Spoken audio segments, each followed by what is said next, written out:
Welcome, everybody, to another episode of the Best of the Best podcast presented by the Brinks Armored Account. I'm here with my very, very, very close friend, Jeremy DeSantis. If you don't know me, my name is Maverick Levy. I'm the host of this show. Now, Jeremy is, and I'm going to let him introduce himself, but we met actually because he was my personal trainer at college. We built a tremendously strong friendship, and I have seen him literally go from talking about what his dream was to actually achieving his dream and then just blowing that totally out of proportion and going into it. This is going to be a very fun episode. I'm very excited for it. So, Jeremy, why don't you tell the audience a little bit about what you are, what you do, who you are, etc. Sure. Yeah, I started this journey out as just an in-person personal trainer. That's how me and Maverick met, and I was his trainer for a long time. But I put some time in the groundwork, and eventually just disbanded from in-person coaching to online coaching. And it's been a blast. I've learned a ton. Being in charge of a team of 50 to 60 people and problem solving constantly is quite the responsibility, but you learn a tremendous amount. So I'm just here to hopefully share some of that knowledge with you guys, and have a good time with Maverick. What about your bodybuilding background, though? Come on. Yeah, my bodybuilding background. Yeah, so I bodybuilded in my 20s. I started when I was 22 years old. Did my first show, and I was just going in with the expectation that hopefully we place in the top 5. I ended up winning the entire show, and then I said, you know what? Since we did it once, we might as well do the next show the next week, and then won Mr. Michigan. So. That was pretty cool. All in my first bout, coached by myself. And then I later did 17 shows to where we are today. Went pro in 2020 at NPC Nationals. First place in the E class there. Which I remember watching. Yeah, it was incredible. On the TV, streaming it. I'm like, Jeremy, what link? How do I watch this? Exactly. Watching him go on stage. And I can even remember the look in your face when you knew that you did it. Man, that was a cool look. Yeah, man, it was a grind. It was about a decade grind of competing, and well worth it. It was something that this is not an overnight thing. No professional athlete gets what they get overnight. You have to work for it, and it was a really sweet moment of your life that I think everyone should try to strive to discover something. Work really hard towards it, and then uncover what your capabilities are if you put enough work to do it. So, well, thank you for the introduction on yourself. I want to add something. I think that sometimes there's a preconceived notion people have when you talk about personal trainers, bodybuilders, something that I will say, and there will be a point in time we have doctors come on this show and talk with doctors. I, myself, my family, my close friends, will call Jeremy first.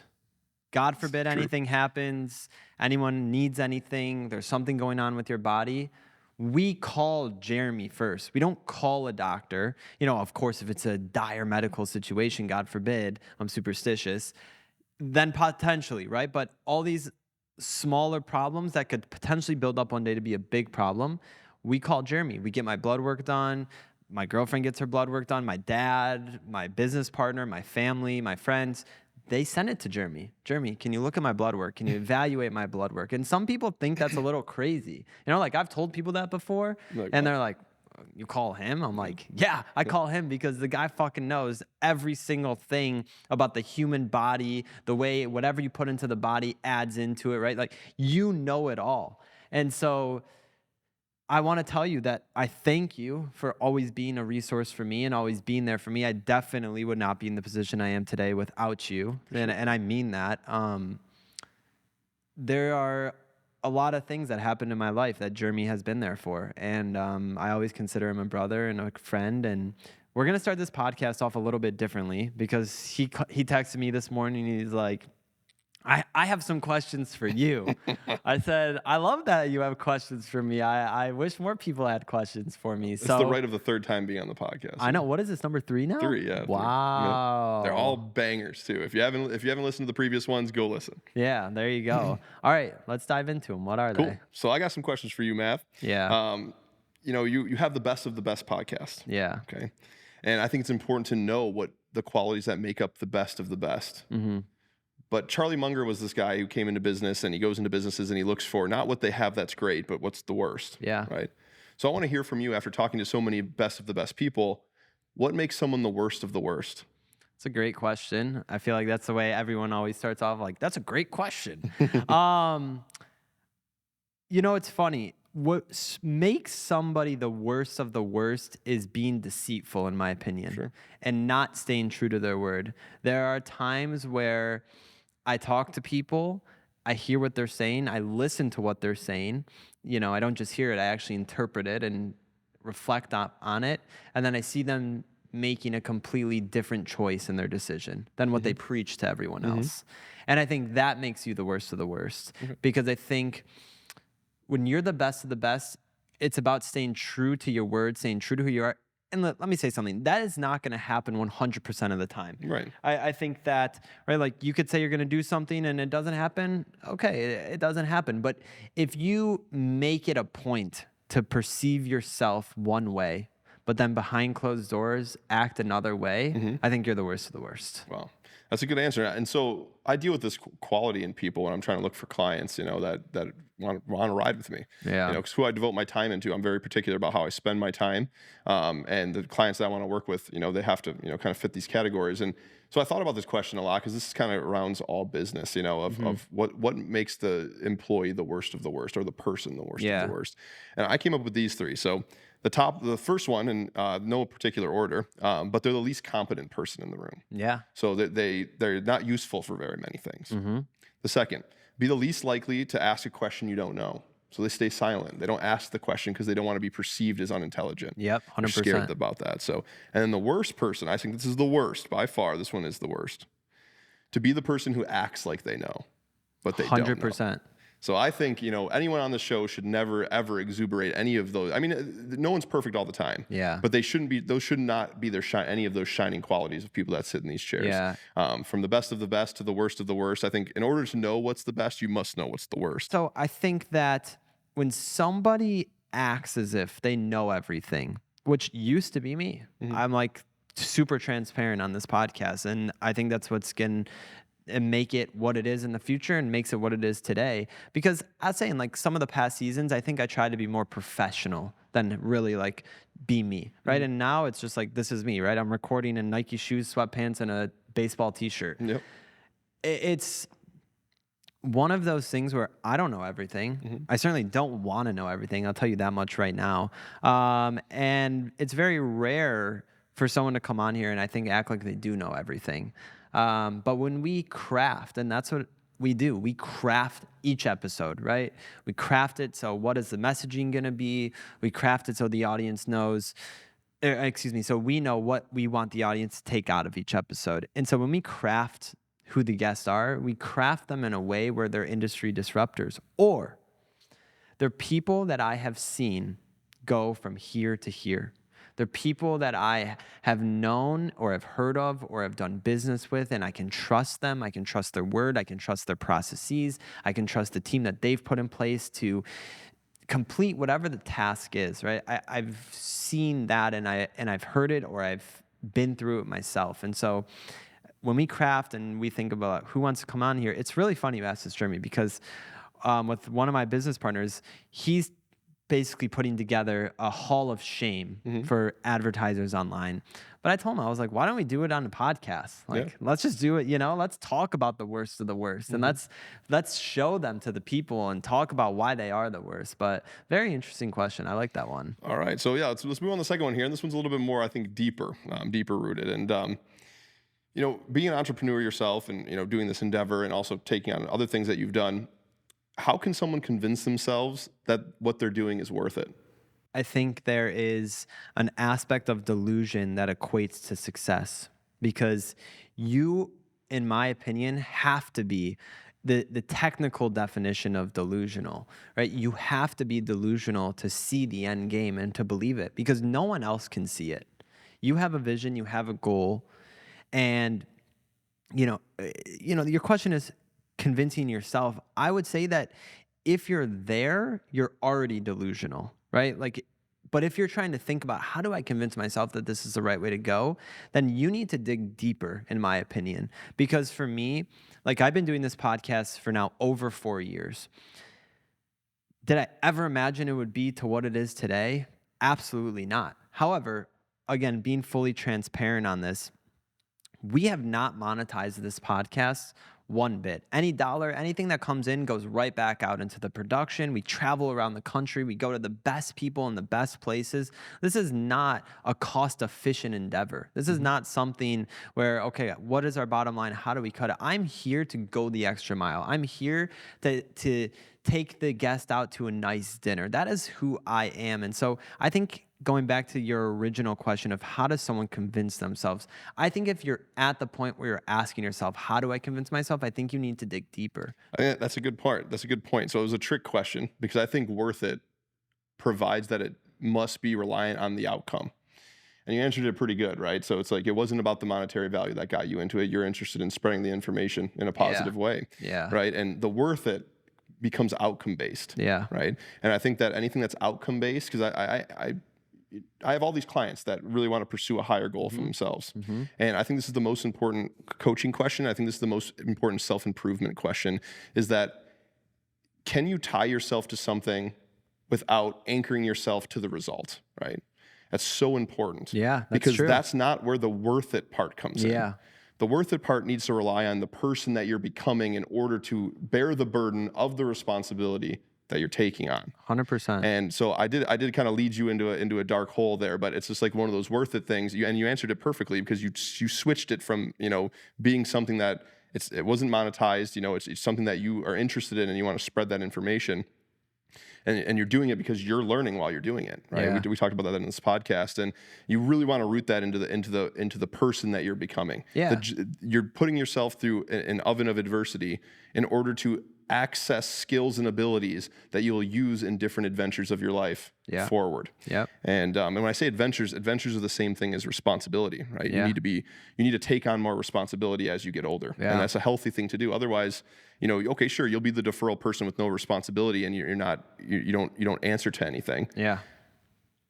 How do you reflect on your life when you get old to your dying days and you didn't stretch yourself as far as you could be or figure 100%. out who the maximum version of you is? 100%. And I think the only reason why we're sitting in this chair right now is because we're pursuing that version of ourselves. 100%. And we just cannot. Of course, you made this podcast the best of the best. You want people to understand where the good information comes from in order to find other good people who are like-minded like you, like-minded like me, that we can come together and help each other out. And I think that was a big one. And I wanted to ask you this on the last podcast. We ran out of time, but I think that's so important. I think that when you root your purpose in who you're becoming, that's the most grandiose thing that you can do. So, and I don't know if you guys ever read this book or seen the movie, but there's a book called Fear and Loathing in Vegas. It's about a motorcycle trip to Vegas, and they do a bunch of drugs. They go through some self-improvement experience. But they say, he who makes a beast of himself gets rid of the pain of being a man. And I think that's so important. I agree with that. Because like if you choose to no responsibility and just divulge from that, how are you going to take care of the people that you love? Or how are you going to take care of yourself? Which, let me tell you something, Jeremy. There's a local radio host in Metro Detroit. His show is Mojo in the Morning. Been a fan of it my entire life. Recently, I had the opportunity to meet Mojo, talk to him. We now talk somewhat often, and I said, I want you to mentor me. I think you put together a great show. And you know what it all came down to is being open, being yourself. And so that's where I'm going to take this for a second. I am so grateful and so blessed and so humbled, honestly. I think about this almost more than anything else in my life, to be in a position where I can bring Ben, the producer of the show, I can bring my girlfriend, I can bring my dogs, we can all get on a plane, fly somewhere that happens to be a place that I used to call home, have friends, have family, go out, but work. And not, to your point, see a return on this investment right away.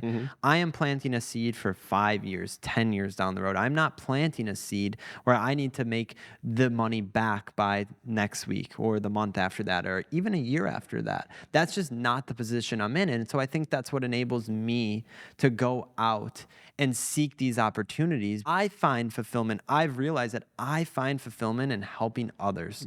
And you need to entangle yourself in adversity. Like if you don't, then you can't expect to grow from anything that doesn't push you. Where's the growth come from? What are you growing in, right? So I think that's a big part of it. And I think that quote, he who makes a beast of himself gets rid of the pain of being a man. It's not that the pain goes away. It's that you have a higher pain tolerance. Exactly. Right. And then the noise can be noise, and you can deal with the bigger problems of life and stay steadfast and forward. And what's most important about that, about being competent like that, is that people can rely on you, wholeheartedly rely on you. Yep. You know, you want to be the person that when trials and tribulations come, that you're the person people go to. Yep. And you want those people around you too. Yeah. Because maybe not all the time you're standing on two legs, you know, and sometimes you'll have to lean, you know, and I think those things happen. And it's hard in today's world. Sure, you know? Definitely. There's no doubt about that. I don't think it's hard because it's hard to do. Before we go there, though, there's another question that this interludes to that's perfect. So why don't most people change? Boom, let's start it off like that. That's perfect, because that's what I was going to go into. Yep. Wow, that's literally perfect. Because what I was going to say next is, I don't think it's hard because we live in a society where it's hard to do that. Yeah. I think it's hard because we live in a time where our priorities have shifted. Our priorities have shifted from whatever was important to you at some point in time as an individual would not be the same as it is in today's world back then. And that might be a little confusing on the surface, but as I dive in deeper, you'll understand that the way that we live life today, especially in America, because this show is international. It does not big numbers in international, but it does numbers. There is an easiness to life in America. Today's society, you go to some of those places, and what do those people have? A $1,200 smartphone, right? An $800 smartphone, an older one, a $500 smartphone. But what does that smartphone give you access to? Well, it gives you access to an abundance of information, as I once said. But what does it also do? It also allows you to become, it allows you to live in this falsehood. It allows you to look at things online as importance. And this is a struggle that I currently deal with today, because this entire show, how it does online is almost equally as important as how we monetize the educational side of things. So it's finding this balance between like online and offline for me. And how I'm putting this all together for you in the end is that when you live in a society where it's easy, right? Where the government can help you, and that's politics aside, right? The government can help. You just have to go and find the resource. Sometimes they're not knocking at your door giving you this, but almost every state has resources to help the person that's underprivileged. And that's a rarity when you talk globally, right? There's not a lot of other countries that, even if it's minimal, they're still doing something. So I think society has changed where it's much easier to not hold yourself accountable. It's much easier to get by with doing the least. It's much easier to think you're the kind of person or act like a kind of person online and then be drastically different and like by yourself, isolated, because no one's there to watch over you. And you can also hide behind a false alias, which never happened before. With your reputation was who you are in person. Exactly. And if you did something weird or out of the norm, that people are going to tell their community, and they're going to get you out. They're going to forbear you. They get away from me. And the greatest example of that is catfish. Yeah. Right. The TV show, or the saying of catfishing.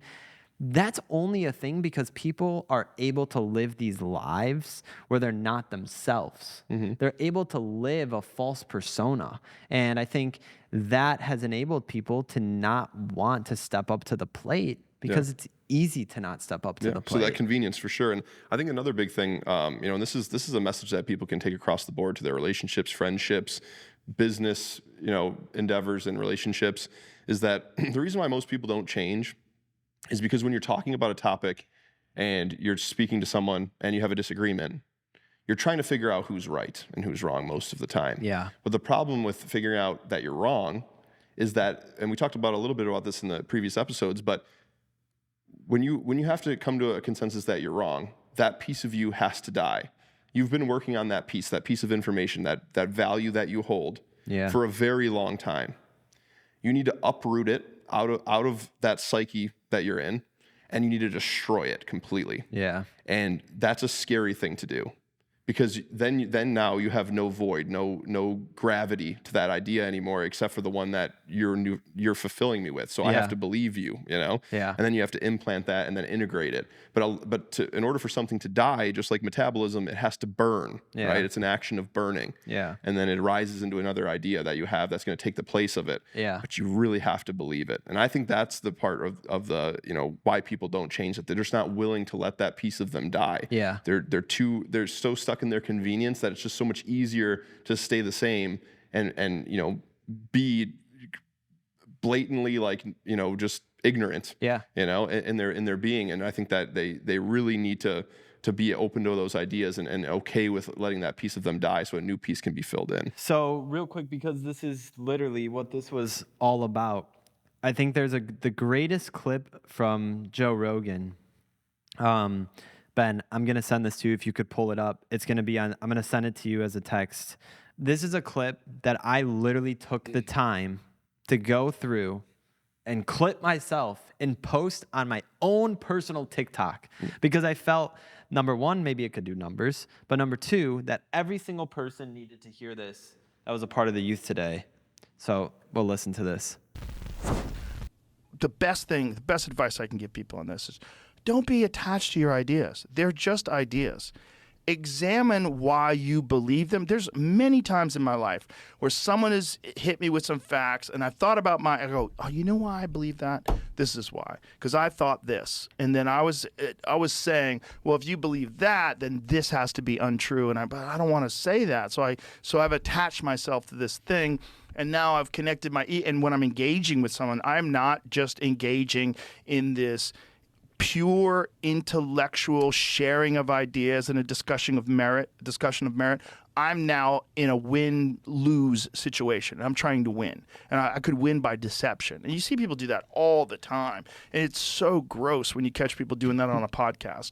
When you realize you're not even considering these other possibilities because you're dismissing them without any consideration because you just want to achieve a goal of victory. You just want to play checkmate. And that's all they're doing. And that's why the media is going to make themselves obsolete, because that's not happening in podcasts. In the best podcasts, whether it's Chris Williamson, whether it's Lex Friedman, the best podcasts are a true conversation.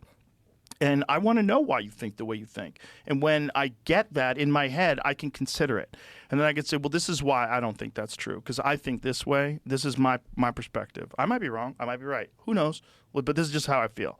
It is. When you can do that and learn how to do that, and it took me a while to learn how to do that, it makes all conversations better. It makes all friendships better. You get to really understand why a person, maybe you and a buddy had a disagreement about something. You say, well, what did you think? You're like, I thought you were going to do that. I'm like, I never said I was going to do that. Why would I do that? I thought you were going to do that, but we didn't talk about that, did we? No. So you're mad at something that you didn't even talk to me about. And you thought that I should have just known. Come on, man. That's crazy. You just attributing all these negative things to a person. And then you could work things out. You could talk about things, and you could, long as the person's not bullshitting you. As soon as you got people in your life that are bullshitting you, it's like, oh, you're not even having real conversations. You're playing a stupid game of tic-tac-toe all day long with your friends. When your friends can open up to you, and this is one of the reasons why people like sharing embarrassing information with friends, because I know I can trust you. I can tell you this stupid fucking thing that I did, and you go, oh my God, I did that too. You're like, ah! And then but when a person goes, well, I would never fucking do that. I would have figured that out a long time ago. I wouldn't have done it that way.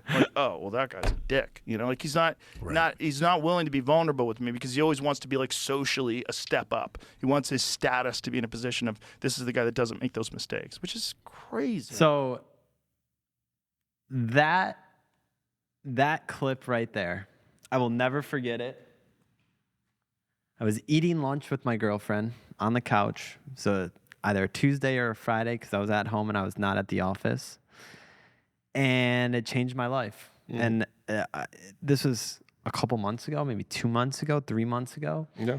It changed my life because I used to be that person that wanted to be socially a step up, that would say, well, I wouldn't have done it that way. I would have thought of it this way. And the reality is that I wouldn't have. And I don't know why that clip made me change my entire perspective on exactly what you just said. But my ideas are no longer attached to my ego.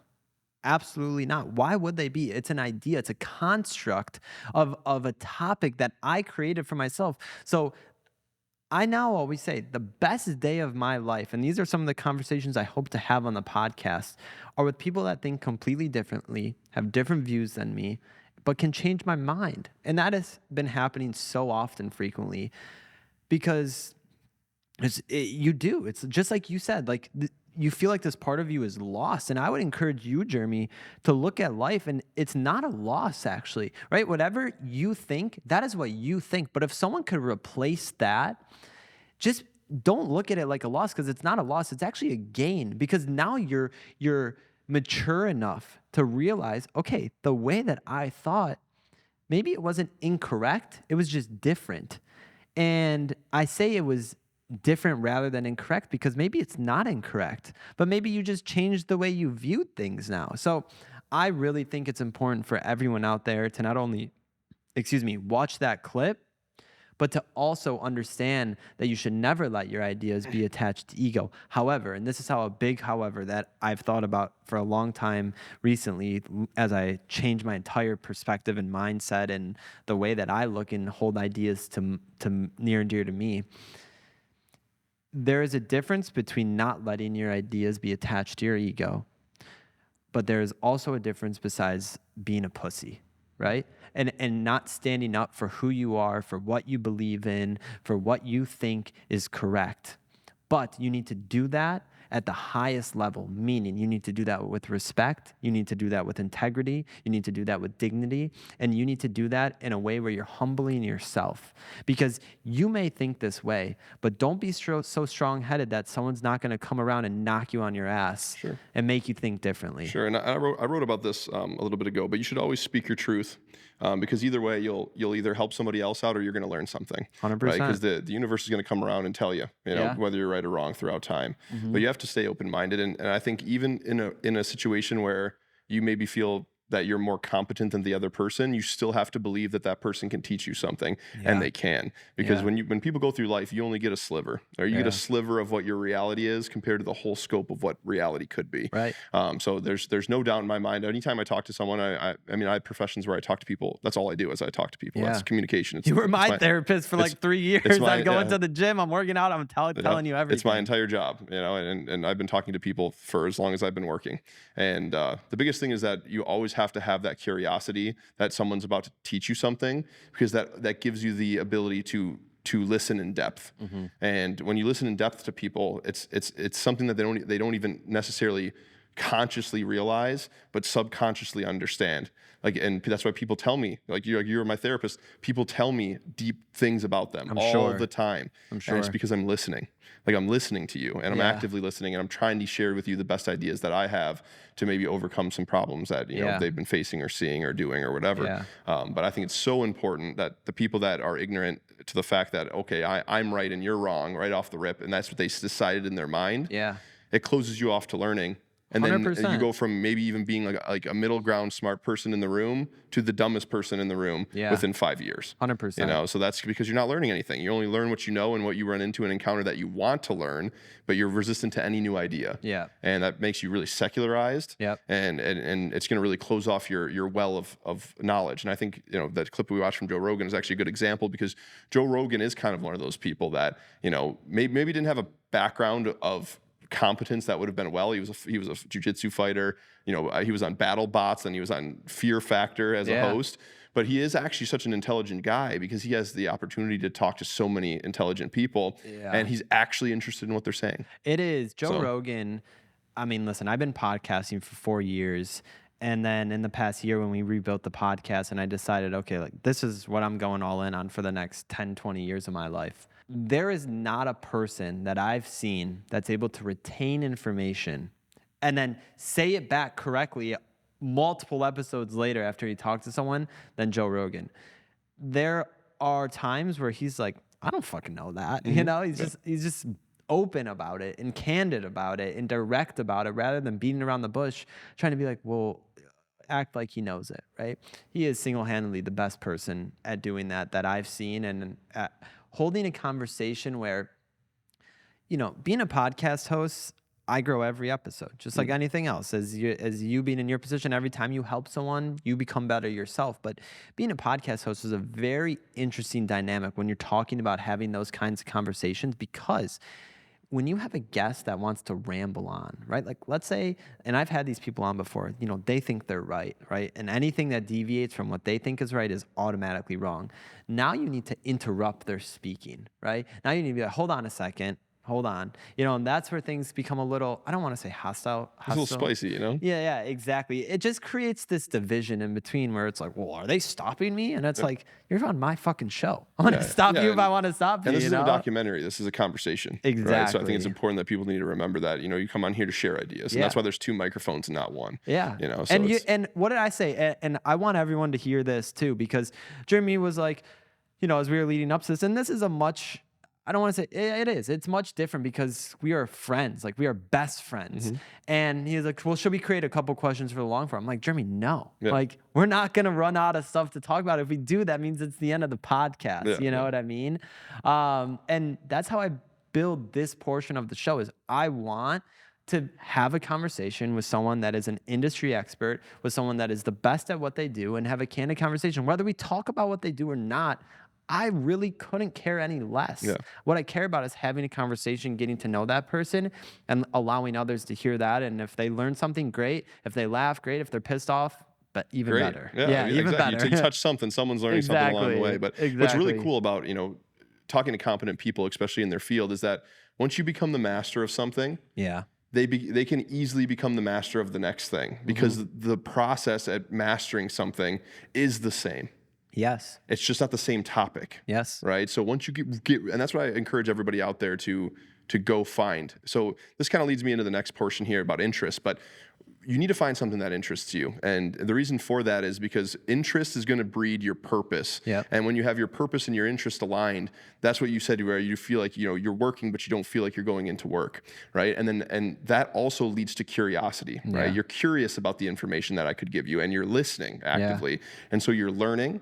This is your profession. This is your livelihood. This is what you want to do, right? So you have all these things aligned, which is going to put you in a cannon for just informational sponging. You're gonna acquire so much. You're gonna learn so much. The person that you're talking to feels that energy and is going to want to express more to you, right? And it's this rolling thunder that works out. So when you find what you're interested in, you can expand that interest and make it something that you can master. Yeah. And then when you can master it, the process of learning the mastery of that skill, it'll make you cry, it'll make you laugh, it'll make you sour, it'll make you bitter and happy, and all of the emotions. Yeah. As it should. It's going to steamroll you. 100%. And you're going to think at some points that I know at least 70% of this material, I'm good, and then realize 10, maybe less. Yeah. And so it takes you down to gratitude and being humble, but it's really cool when you're talking to people that have mastered at least one thing to some of the highest levels, because once they learn another endeavor, they can pick it up so quickly, and that competence level is just right there, right?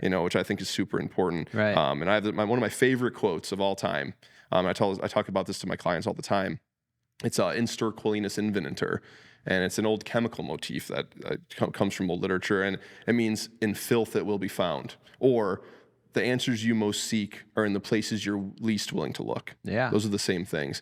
And I think that it took me a good 30 years of my life to figure, I'm 31, so recently, that if you really abide by that, if you start looking in all the dark places of your life, even though it's hard to do at first, it's going to shed the most light and uncover the most ground, and you're going to make some groundbreaking movement 100%. Forward on anything that you do. And if you don't do that, it's just the avoidant of the responsibility that you should be seeking, wondering why you don't have the stepping stone to get to the next step, because you can see the path, the entire rest of the path after that next stone. 100%. So, and you know what I think that all comes down to, honestly? It's having uncomfortable conversations. Sure. A lot of the things that you hold down inside of you are conversations that could be had where, like you said, once it's out, it's out. Sure. And there's nothing left. Yeah. Any more questions? You got any more? That was no, it? I guess the last thing to say I love that. Is basically just lean into discomfort. Like when you're feeling like something is burdening, or we're obviously best friends. I tell you a lot about my life. I had pretty much the most troubled summer of my entire life. Yeah. The hardest summer that I've ever had to face. But and this is good for the followers out there. I don't mind talking about it because this is real life stuff. But had one of the hardest summers of my life. Family loss, very exploding business, which I'm grateful for. So this like cocktail of great and horrible all at the same time. But every day that I was going through it, I was always looking for the things that I could be grateful for. And that's the only thing that held me on, because I had every reason to be like, you know, I'm a good person. I'm honest. Why is this happening to me? Woe is me, and play the victim. Right. But I didn't have time for that. Yeah. I had people counting on me. So my grandfather passed away, and I was the speaker at his funeral, all while traveling to different states for shows, making sure that we're not missing a mark. And looking back on it, I'm like, wow, like I was doing a lot at one time, but it just had to be done. I felt like I needed to get done. And every single day, instead of just, you know, sitting back and thinking like, this is absolutely terrible, how horrible this is, it's just to count my blessings on what I have, you know, and to move forward with it. And I think that if you can look for those silver linings, and no matter what you're going through, no matter how traumatic or terrible it is, you know, you can get through what you need to get through. And then also always know that you're going to get something through the pain. I know that so my grandfather was basically a big father figure of my life.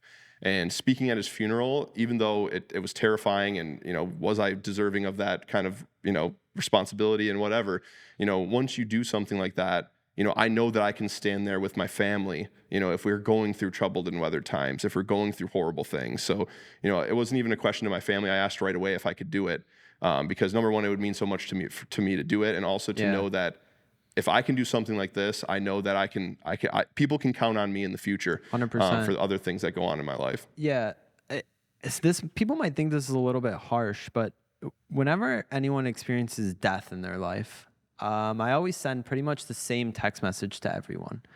And it's that no one is going to say anything to you to make you feel better. Not one single person. You could get all the love, all the affection, all the sympathy, all the empathy. You could get it all.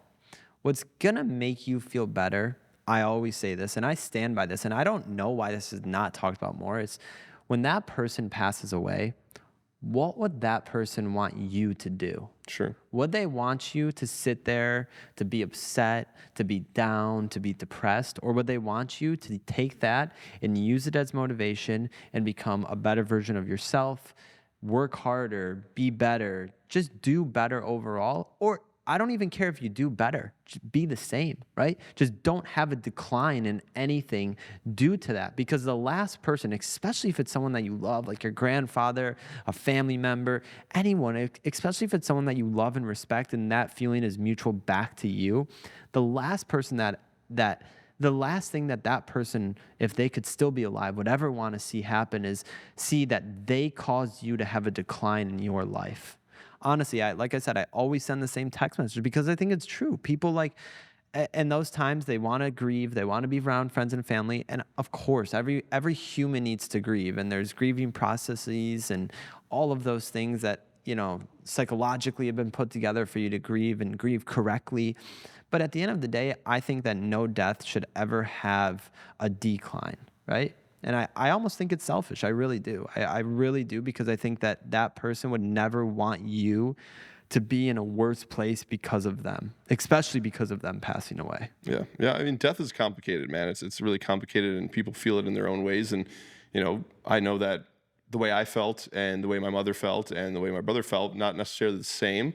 But we know it was really nice to see the family come together strong for each other, which is really cool. And it was just one of those things that when you're going through a really tough time, I see you always have to count your blessings. That's the only thing that will get you through, man. I that's the only thing.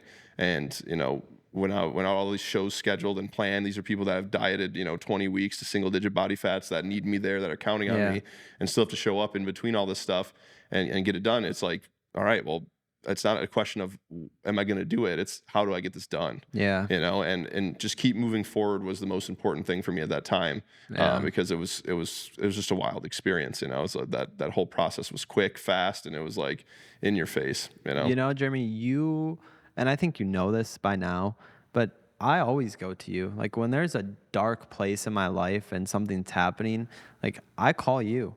And there are times where like Jeremy and I have that friendship where like we maybe don't talk for months, but then we pick back up like we've been talking every single day. And there are so many times where it's like, I go to you because I know you'll give it to me, no bullshit. Like, Maverick, did you fuck up or did you not fuck up? And if you did fuck up, then that's life. Yeah, and also like how do you scrap it up and make it better? You Yeah. know? Because that's the only tools you get. You don't get a magic wand to wish it back. You know, Yeah. That's just not what we get. So it's about, okay, well, this is the situation, this is reality, and well, how do we make the best of whatever we have? You know, and that's it moving forward. And that's what I actually think love is, because love is the betterment of all things, right? So I agree. So to cut someone a soft note like, oh, they should have totally sided with you or did this or the other. That's not love. That's someone that's just trying to buff you up to make you feel good right now, to slam you on your head later. Yeah. Because real love is it's honesty. It's hey, what happened? What's the outcome? Is it controllable? If it's not, then we work with what we got, and you build it back up from there, even if you have to start from scratch. Yeah. And I said, like I said, I'm in the mud with you, man. No matter what you're doing, I'm here. I'm stable. I'm gonna be honest with you. And maybe it's not the easiest thing to hear, the honesty straightforward. Yeah. But I'm here. So if you want to dance in the mud, bro, you got a partner. Let's go. Let's tango, man. So yeah, and I appreciate that, because I think that's it's a rare thing to really have someone like that will say. And that's how you have the right people around you. And my brain, like whenever you talk about this stuff, it goes to, if you're an employee somewhere, and I know this might be a little random, but I always relate it back to this in my own head. I don't think I've ever talked about this aloud. If you're an employee somewhere and your boss is hard on you, right? There's a different kind of hard, right? There's a hard where it's like, my boss is a fucking pain in the ass and I can't stand them, or my boss is hard on me because they love me. And maybe it's a different form of love than you're traditionally thinking. And I think a lot of people I see in my position, being leadership in a couple different companies, people take that criticism and that, hey, I'm holding you accountable, as a form of like an attack. Yeah. And that goes back to that idea of uprooting your value, because you have to literally uproot it, take it from its roots, throw it in the trash, and adopt this new idea. And that's horribly painful. Yeah. It's a phoenix-like process. It's like you are this thing that turns to ash, then you rise from the ashes back into ember, right? Yeah. And that's the idea changing. And I think that if you can incorporate that properly and humbly, and knowing that you're a person that gets a sliver of reality and you're trying to do your best to kind of figure out and articulate the world, then you have nothing to lose. And I think that if you have a fear of something to lose, then you'll have to have that ego to protect you as a defense mechanism. And this leads me into something actually super interesting that I used to think about all the time in my late 20s. And this would be a topic that I always think about, and it really got me good. And I'll ask you, so in terms of affluent or poor areas, right? In terms of suicide rate, do you think affluent areas have suicide rates or that are higher than poor? Why? Yes, because I'm around affluent people and a lot of them are fucking miserable. Why? So why is that? Because they have access. This is perfect, because it goes back to not having a purpose in life. Okay, it goes back to purpose. It goes back to a purpose. I really believe that. I think people think that their purpose is one thing, and they're just thinking that because they've never actually found their true purpose. But I think when you get into the affluent side of the world, money, I always say this, it buys convenience, right? Convenience can get you happiness. I'll say that. So money, I think, can indirectly potentially buy you a short term of happiness, not a long term, a short term. But money buys convenience. And what does convenience buy? For these people that do that, in my opinion, a stagnant lifestyle. And what do I mean by stagnant? I don't mean stagnant in a negative sense, because I think that word sometimes has a negative connotation. I mean stagnant is you're doing the same thing. You're waking up, maybe you're going golfing, maybe you're going to the country club for lunch, and then you go home, and then you have your masseuse come in house to your house, and then you have dinner, and then you wake up the next day, and that's it. That's your life. Stagnant. Now, some people would say that's my fucking dream life. I love that life. But deep down, that person is just going through the motions. They have no purpose. They're just going on to the next thing because that is their life, and they're just stuck in that same routine of going and doing. And sure, maybe they're driving a Ferrari to the club, and maybe they're eating great food during lunchtime, and they're having caviar, and they're having beef and steak tartare. But then when they get home, guess what? The house is empty. Yep. There's no one there. Miserable. It's all them. So I would say affluent. What is the answer? I mean, this is a multi-answer. I think Okay. purpose is huge. I think that's the Okay. biggest one. But another one is ego, right? So another one is Yeah. ego. I feel like that at the lower side. Listen, I come from the low socioeconomic status. Yeah. Come from a pretty poor family, and I got to see it. I was in it, and you know, when I was around those people, they were always talking about what they're doing, but with no action. You know, and I'm like, man, this is interesting because they almost create almost no action upon this, but when they're talking about their dreams and goals, they're like, oh, I'm doing this with that, and doing all these things with no movement. Eventually, you think that would hit a dead end, and then that would cause this disdain that they would fall into, almost similar like to the affluent population. Yeah.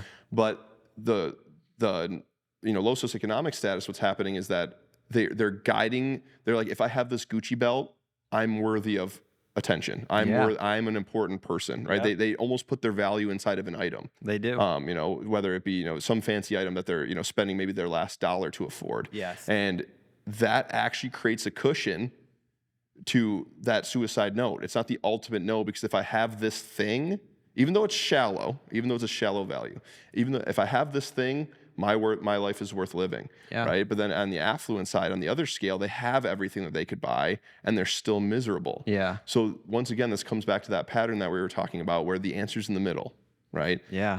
Everything always comes back to this, where it's like, okay, this pendulum swings, right? But on both extremes, this is politics, this is business, right? This is want to live, right? Because it's a big problem right now. People aren't talking about this, but the biggest pandemic that we have happening right now is mental illness. 100%. The suicide rates are going to be out the door. Why? Because no one has purpose. Yeah. Right. We went from this time of enlightenment to counter-enlightenment. Right. Enlightenment was science is on the rise, religion is on the downfall. Right. And now the shifting is happening. We're on the very beginning of this opposite reside of this. They just actually disproved the Big Bang Theory. So now this rise of religion has to come back, or otherwise the gray areas in the middle will create big boxes of people with no purpose. Did they say religion. Big Bang Theory didn't happen? They're starting to disprove it. They're finding holes in it, and so they can't stand by, because science is either it is or it's not. Right? Well, I don't know. Is that what science is? Science is a method. So yeah, exactly. The method is trying to prove. So what you're doing when you're trying to figure out if something's right is you're trying to figure out how it's wrong. Right. So it's kind of that Munger situation that we talked about for business. But yeah, Ben, what do you? I see you pulling stuff up here. What's the consensus basically from what you're reading? It's mixed. Yeah. Yeah, I figured it was going to be too complex to find an answer. Unfortunately, hard to find. Of course. Which, I mean, it's black and white, man. Like it's like straight. It should be straightforward. In 2023, 2022, these are the suicide rates for each year. Yeah. You know, but they're hiding that because they don't want to create. You know, well, actually, I mean, there's this thing in anxiety, what they call, and depression.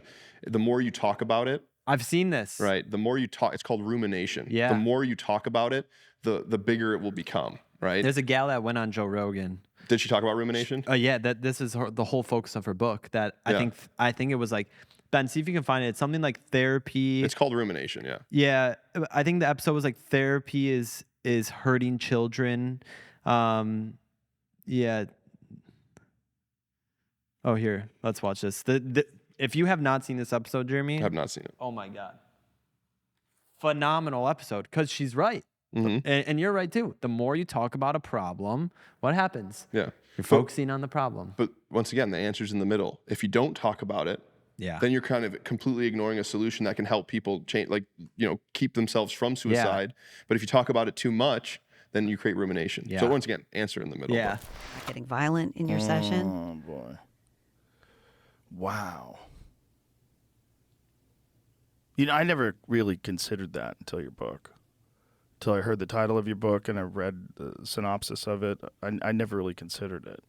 I never considered that thinking about your problems all the time and talking about your problems all the time literally make the problems grow. That's right. Definitely. Yeah. That's true. That's 100. I mean, it's 100% So true. that's called interoceptiveness, right? You're constantly thinking about yourself. And I have actually a really good example of this because, you know, when it comes to what I was doing and my lifestyle that I was living 3 weeks ago, I got a dog 3 weeks ago. And this lifestyle that I was living before, I was living for myself and being selfish. You know, I was just doing what I wanted to do on my own time, you know, and obviously just focused on majorly on business and growing my business. As soon as I got this dog, I stopped worrying about me because I had something to take care of right away. And that instantly showed how selfish I was being, right? But I'm not, those little tiny things that I was always worried about, like these little things all the time, don't even think about them Give me anymore. one example. Let's say when I was allocating time, for example, I'm like, I don't have enough time to do this. And then I was wasting time. Like I would be sitting in between, like just staring at my computer screen, just dead face. Like I can't work. I'm so tired, like burnt out, right? Get the dog. Now every single second of the day matters. Yeah. I take my dog out. We go for a run, go for a walk, whatever. We come back in. I'm laser beamed on work because I know I'm going to have to take him out again in 2 hours. Yeah. Right. Then this comes back to purpose, right? When you have responsibility, it changes the scope of how you value everything else in your life. Yeah. It has its own gravity, right? Yeah. And I think when people talk about this, like this interoceptiveness, yes, if you don't have anything bigger than yourself to worry about, this is also a big religion marker. I didn't grow up religious. I played sports most of my life, but then actually fell into religion over time. And the reason why I did that is because there's something science can't explain, right? 100%. In our lifetime, we'll never understand the answer of afterlife, right? Or anything like that. So it's like, and also we'll never understand, okay, I live an honest life. I live in a good way. I bring out positive things to the world, but there's still horrible things that can happen to me. Mm-hmm. Okay. How do you justify that pain, right? What do you use to contend with that? If you think the world revolves around you, you'll have nothing to contend with that. And you'll constantly be thinking about yourself and what did I do to deserve this? And then you'll fall into the victim mentality. Then the victim mentality comes into bitterness. And then when you become bitter, you become dangerous. You can hurt other people because you're going through pain. Yeah. Right. And you don't have a way to exhaust it. Right. So that's how I fell back into religion, was that, I was like, okay, if I'm serving a purpose bigger than me, I am not responsible solely for everything that happens to me. And man, a weight comes off your shoulders. Oh yeah. A huge weight off your shoulders when it's not just about you. Yeah. And I felt the same thing when I got this dog. I felt the same thing. I'm like, okay, even though this is a way bigger responsibility, it's now taking precedent in my life where I have to prioritize my work and being immediately. I mean, it was so annoying at first, Maverick, the scab of who I was to what I need to be. And like, am I willing to change this quickly for this dog? Yeah. It was tearing me apart. 3 hours of sleep. I'm always 8 hours, man. 8 hours, perfect. Yeah. I couldn't even get more than 3. I was losing my mind, dude. For the first 4 or 5 days, losing my mind. I'm like, I made the wrong decision. I screwed up, and then that metamorphosis is just pulling me apart. So that change really quickly. And this is how like Elon Musk is, right? Like he's doing what people do in a lifetime in 20 years. Yeah. And they ask him like, and he tells people, the way I live my life, no one would want, right? No one wants my life. And it's because he took on so much responsibility that it's a pressure cooker of what he's doing and the responsibility he's taking on. And it's got to be unbelievable what he feels and goes through every day. I'm sure. And people don't realize that, he's got rockets and billions of dollars. He must be fine. Like, and he thinks he's floating on a lazy river somewhere on a raft. Yeah. He's sleeping at work. He doesn't even own a house. Yeah. It's crazy. I know. So it's one of those things that people need to understand what the cost of a great thing is, right? Great things are great things for a reason. Yeah. They're rare and they're hard to get. Yeah. And that's the part of being hard. Everyone nowadays finger scrolling through social media all day, don't realize the cost of a rare and great thing. Yeah. And how hard it is to achieve. Yeah. Because they see the reward instantly Yeah. and they scroll next reward. Someone's doing this. So they think it's something common. It's not common. No. And it's rare for a reason. And it should be that way. And it should be unfair to get it. Like it should be something horrible you have to pay a price for, because that's how you get a beautiful thing. Yeah. Gosh, there's so many things that you said that I could touch on. But I think the most important is that you talk about someone like Elon Musk and you look at, the way he lives his life and what he does. I will say that's a choice, right? Yeah, absolutely. It's a choice. It's a choice. It's voluntary. Yeah, it's voluntary. Yeah, it's voluntary. But we need people like him. Absolutely. And I think the pioneers, the visionaries. I think that's part of it, where in today's world, I mean, there's a famous clip of Dana White saying, like, I tell my kids, you just have to be hungry. Mm-hmm. That's it. Like, everyone's lazy nowadays. And I think this is what is hurting America day in, day out, second by second, is that we are not setting our youth up for success. Definitely not. We're not.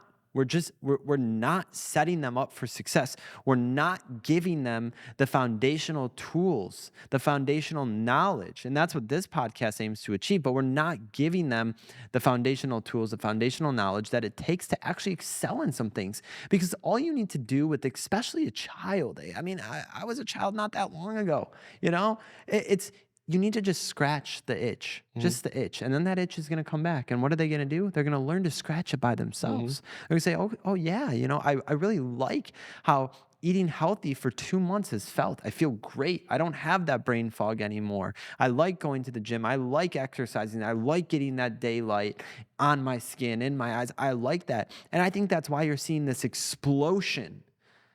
And there's an explosion of knowledge and information being thrown at you.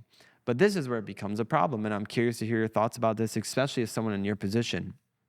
All the people that you work with and that are your clients are regimented. They wake up, they eat, they go to the gym, they go to work, maybe they go back to the gym, they go home, they rest, they recover, they shower, they go to bed, they wake up, they do it the next day. Right? They have the system in place because you are providing it for them. You are helping them get to the optimal efficiency that they need to be the best physically, mentally, emotionally, however you build up your clients.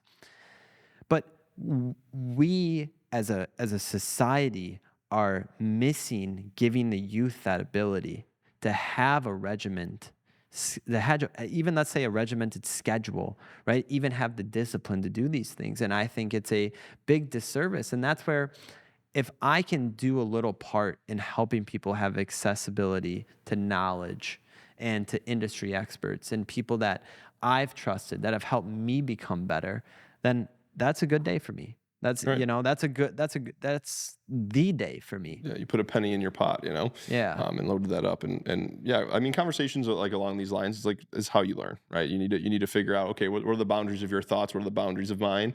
You know, and then find the fine line in the middle that'll help bridge it. But I mean, yeah, with all the topics we just talked about, I mean, it was a lot packed into that little bit. But yeah, I think that, you know, if we were to talk about, you know, Elon Musk, for example, and what he's doing in the time that he's doing it, you know, he at the end of his days, he exhausts himself every day to wake up and do it again and over and over and over again. So it's voluntary responsibility. He's choosing and chose the life and route that he picked because he feels like that's impactful and going to change the world, which it is, yeah. Right? And until you do, it's the voluntary responsibility that you choose to take on that's going to teach you the most. Yeah. Now, involuntary responsibility is still going to teach you, but you're going to have resistance to learn it because it's something you have to go through. But if you choose to go through it, those are the best teachers. Yeah. Right? And those are the people that come to me. They're like, Jeremy, I want to do a bodybuilding show. Okay, that's fine. Now I'm going to tell you what that's going to entail, and it's going to switch around your life real quick, and it's going to hurt in ways you never hurt before, you know.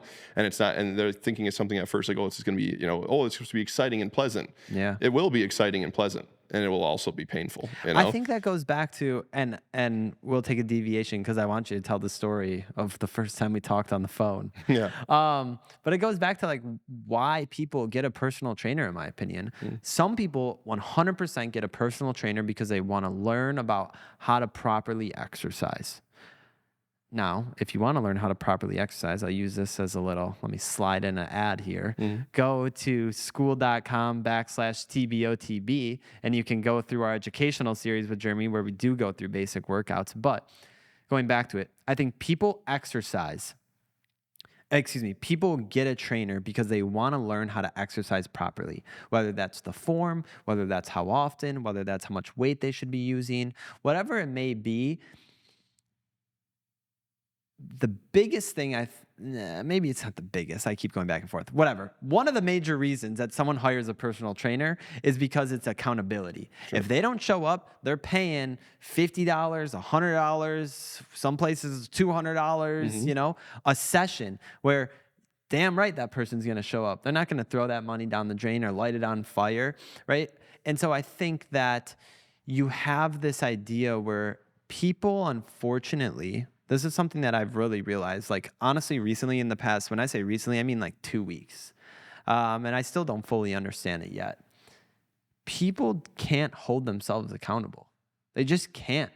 And I look in the mirror and I reflect upon myself, and there are definitely some times where I have not held myself accountable, but I think I've recognized, okay, fuck, I didn't hold myself accountable here. I can do better. I can be better. I'm not going to do that again, because that feeling that I had of when I let myself down, there is no other person. There is no other person I'm trying to beat. Right. There's no one else there. It's me. It's all me. And you know what's funny, Jeremy, is I say these things out loud and it's like, okay, it sounds so cliche, you know, it's like kind of, but it is self-love, right? We just talked about love is the betterment of all things. And when you can look yourself in the mirror honestly, when you feel like you didn't give your maximal effort and say, even though maybe I did achieve this thing or I got this, but it still doesn't feel like a full win to me. That's still self-love, you know, like you knowing that you still had some in the tank that you didn't give out, that you could have and you should have. Next time, hopefully you'll remember that bad taste in your mouth and you'll put in that 100%. And I started running recently, like very recently. I've been boxing and I took a little bit a break from boxing. I went back and I was so winded and I was like, you know what? What's the point of like being in great shape if I can't do cardio? Like, and everyone that I've talked to, you included, will be like, Maverick, if you want to gain weight, like don't do a lot of cardio. Or if you're going to do cardio, you need to eat like way more, which is already a challenge for me. So, and I said this to you before we started recording, like I have gotten comfortable with my body where it is. And I like it, right?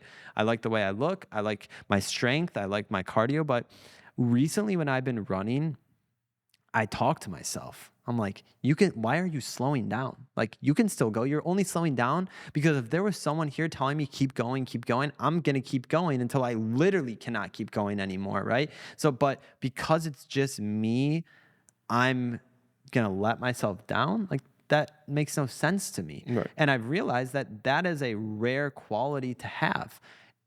Let me put it this, actually, let me take that back. It's not a rare quality to have. Everyone knows it and everyone is conscious of it. It's rare to actually make the decision. Execute. Exactly. To execute. Once you make the decision that you are going to execute on it and you do it, it becomes a whole different world. And that's dopamine. You just described dopamine. It's like, you know, you put yourself in a situation where you're like, okay, if I push myself more, then I'm a little bit closer to whatever my goal is. Yeah. Right. And then that process of human nature is so important to understand because that is one of the major pathways to happiness. You need to feel like you're polarizing yourself to a goal. You can't feel like you're in the desert, lost alone. What's the hardest thing you've ever done? The hardest thing I've ever done. Let's talk about something that could change the way you handle your money. Imagine a world where your bank account is as fortified as an armored truck.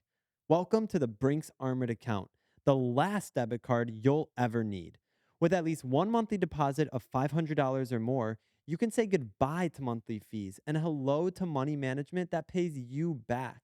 With the Brinks Armored Account, you get cash back on your purchases, access to over 100,000 ATMs with one free withdrawal per month, and an optional overdraft service that respects your boundaries. But that's not all. Brinks takes security as seriously as you do. Enjoy peace of mind with ID theft protection and purchase assurance, guarding your transactions and new purchases against damage or theft. It's not just an account, it's an armor for your finances. Qualify for early direct deposit and you can receive your paycheck or government benefits up to 2 days faster. It's your money. Why would you wait? Step into the future of financial confidence with the Brinks Armored Account. Visit brinksarmored.com to learn more or connect with Brinks Armored on social media. Brinks Armored Account. It's not just safe, it's Brinks safe. The hardest thing I've ever done. Man, this is tough, man, because I mean, I've done plenty of hard things, but it's really comes down to what stretched me the most, you know, is what you're asking, and what took me to the edge the most. Probably the prep in 2020 where I went pro, because you know I was in the game for a while. You know, I was you know this was probably it was my 12th show. And I just got 4th place at a national show. 2nd place is your pro card. So 1st and 2nd get your pro card. I was 2 slots away. And I was hungry, you know, but I had a week and a half to come back leaner for the next show. And I absolutely destroyed myself in a week and a half. I flew out to Florida, to, you know, my buddy Frank's house down there. I luckily got to stay at his place, and went to the gym. And all I did was wake up, go to the gym, train. One of my other best friends, Alec, would carry me out, like literally have to walk me out. I was a noodle, dude. I couldn't even like get my legs under me. I would go home, I would eat, and I would sleep, and then I would go back to the gym at noon, go back the same thing, and I just did that for an entire week straight until my body was exactly how I wanted it to be. and withheld that and went through it every single day. And guess what the product was? I won the whole thing. So it was an incredible outcome for an incredible push. But, I just had to trust that I was that close. And if I made this impact, that it would make major change. But definitely one of the hardest things I've ever done. I was so exhausted. I was so tired. I couldn't even they were talking to me. I was like, dude, I can't talk right now. Just I just need to get me back to the house so I can go to bed, Yeah. Like it was crazy. It was just pure survival. What's the easiest thing you've ever done? The easiest thing? I mean, the easiest things are things that didn't require any effort and were done for me. So, I mean, anything that you could probably just transactionally pay for, honestly, were probably the easiest things I've ever done. You think that's the easiest thing you've ever done is pay for something? I mean, it's just one of those things that, you get to sit back and you get something, but I mean, working for the money is a different story, right? Yeah. That's a different story. But I mean, anything like that would be something that's service to you would probably be the easiest thing. Cause you're looking for that inwardly for you. Yeah. But what about you? What's the hardest thing you've ever done? Well, real quick, Yeah, I don't know. question back. I don't know that I agree with that, honestly. And the only reason for that is because I think it seems easy to say that, but then if someone else were to hear that and they're not in your position where it's like they have the means to pay for that, then it's not that easy. Well, yeah, I'm talking about the actual service of after you get paid. No, I know what you're saying. I'm not talking about, if you're talking about making the money, that's completely different. Right? Yeah. So the making of the money is something different, but it's something that's instantaneous, something that if you go to it right now and you say, hey, I want this, and they give it to you, that's got to be the easiest thing that you've ever done because you didn't do anything. Maybe I could try that with the IFBB. I'll just ask for it. The actual just the pro card? Yeah, just like, can you guys give it to me? Well, yeah, see if it works. See if that works. The hardest thing that ever happened to me. Oh God. I think it's very recently something that happened to me. And to be honest, as transparent and open as I can be, there's some things that I just won't ever talk about publicly because they need to remain private. But to speak about it generally, it's going through a self-realization that you are not the person that you thought you were. And I've kind of alluded to this throughout this entire episode a little bit. But there are events that took place in my life recently over the past year that made me realize I was not the person that I really genuinely, Jeremy, I genuinely thought I was a different person, right? Like I would look in the mirror, I thought I knew who I was, and I would say, okay, that's me. And that was not true at all. Because then when I was really looking at the way things unfolded, the way I behaved, the way that I held myself, it was not at all. It was not at all. It was not being someone that I really thought I was. So I think the hardest thing was realizing that, literally breaking down over weeks of time and weeks, I mean, maybe years.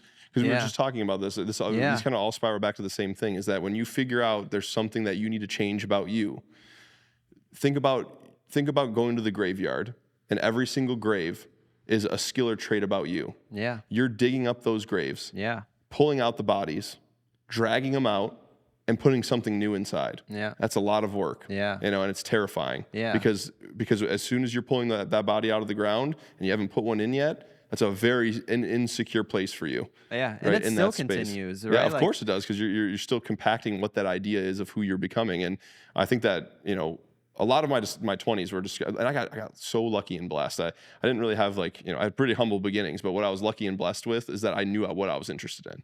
Yeah. That was my lucky. absolute blessing. I knew that, so just a little background on me is that when I got into Michigan State, I was original mechanical engineering.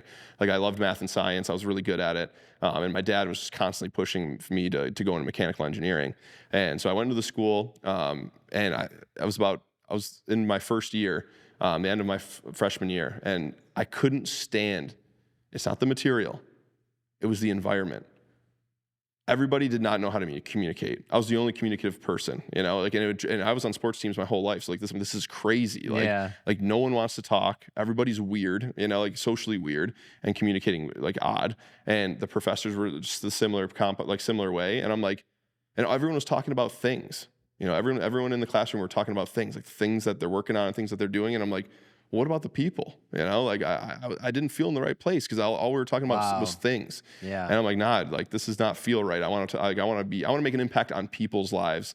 And you can do that through things, but I just didn't care about things. Yeah. You know, I cared about people. So then I made the switch to kinesiology, it was actually made the switch to biomechanics because it was still in the same field. And then I had to end up switching over to kinesiology, which is the study of how the body moves, but off of biomechanics. I originally thought I was going to go into orthopedics, like designing shoes, about like, you know, how the soles should sit on your feet and, you know, what's the most economical or mechanical best for that. Right. But ended up taking it into training, you know, and just doing my thing. I actually didn't even need a college degree for what I was doing, but always there for the backup plan if I needed it, you know. So let's go through the first time we talked on the phone. Yeah. So because it honestly, not only do I think it's a funny story, but it really goes in line and parallels with what we're talking about. I realized I was going to college, and I realized, okay, I'm going to have this freedom outside of my home. I had the financial means to hire a personal trainer, and I was like, I want to do it. So what is me? I'm 18 years old. I'm, you know, a couple weeks out from college. I'm Googling like Michigan State gyms. I remember this, like Michigan State gyms. And then like all these gyms came up. And then I would click on the location and I'd look at the pictures and like who's tagged there. And then I stumbled upon Jeremy. And Jeremy at the time, like every picture in his thing was shirtless, like fucking jacked. And to be honest, nothing I ever wanted to be, right? Like I just wanted to have some good biceps, some good chest muscles. And like I was working out a little bit, like probably the past 2 years, but I wasn't taking it serious. Like I wasn't eating correctly. I wasn't focusing on my nutrition. And so I was like, you know what I'm going to do? I'm going to find someone. I'm going to call them and I'm going to buy like 30 packages. Like, I don't even remember. I told him, I was like, I'm going to spend, I had a dollar amount in mind. I was like, I'm going to spend this dollar amount because going back to what I said, it's like, I know I'm going to go. I know I'm going to show up. I'm not going to waste this money. I know I'll be there. And then I call Powerhouse Gym to look for Jeremy and what happens? So I get a phone call and I just happened to be, you know, at the front desk at the time. And which was rare, right? Like you weren't. Yeah. I'm usually on the floor. Yeah. I'm usually on the floor, just random timing. And it was like a couple months before school started. And so I answered the phone and he's like, you know, Maverick was like, hey, you know, I'm coming up to Michigan State, you know, in a little bit. I'm just looking for a trainer. Do you guys have any trainers, you know, that I could get in touch with? And I was like, well, actually, I'm a trainer, you know. And the next thing he said is like, well, go ahead and give me your Instagram handle. I'll check you out. I'll call you back in 20 minutes.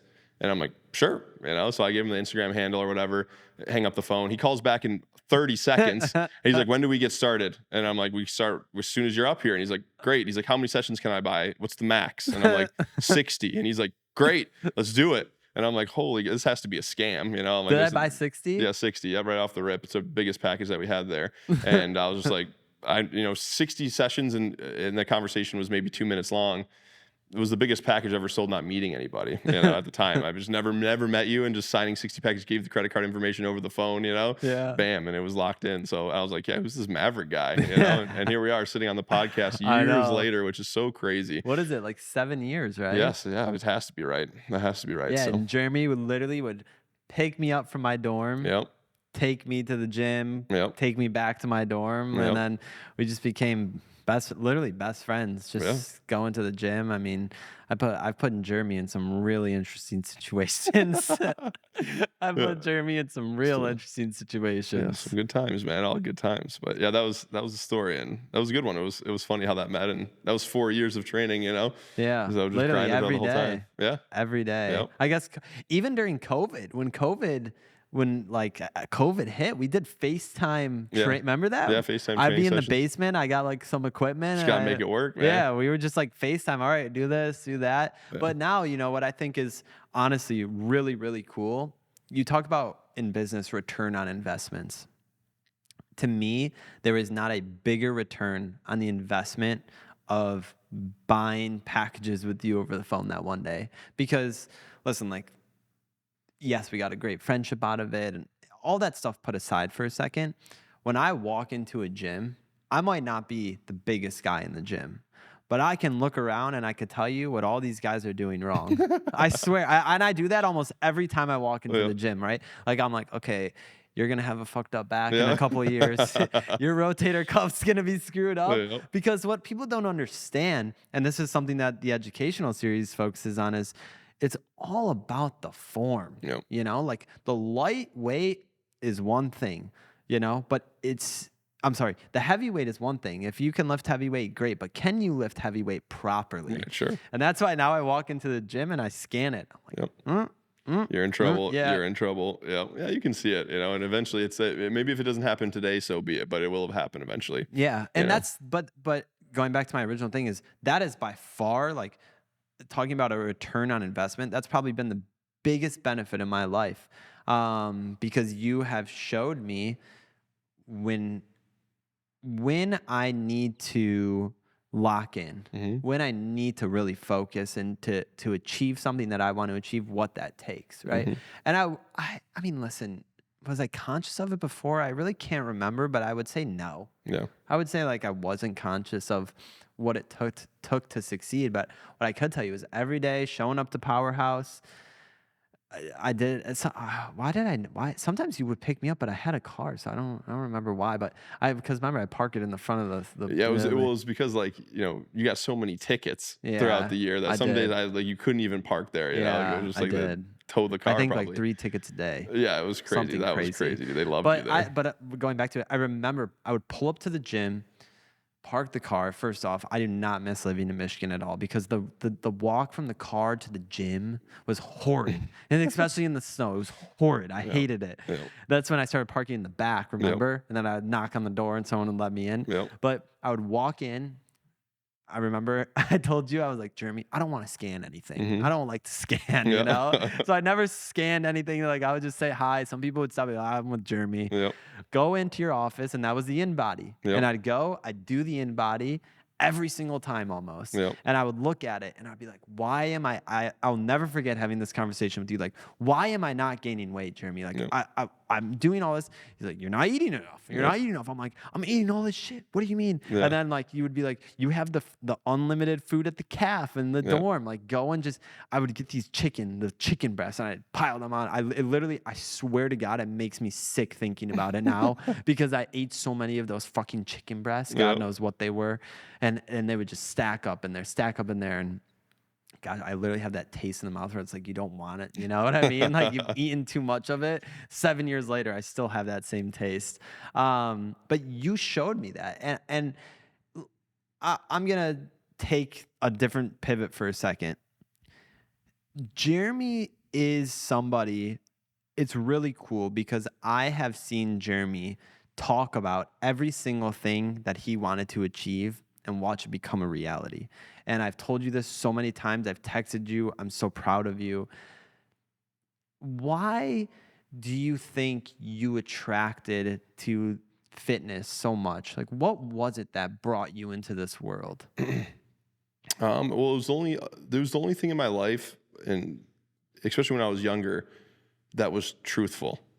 It was really the only thing that when I went to it, I got exactly what I put in, not a minute more, not a minute less, not $1 more, not $1 less. You know, I got everything. If I were to absolutely ramp into it, learn as much as I can, and grip myself to it, I got exactly that same method out of it. I got addicted to that. I got addicted to, like, okay, there's very few things in this world that are 50, like, honest. What you get in is what you put out. You know, a lot of things are like succubuses.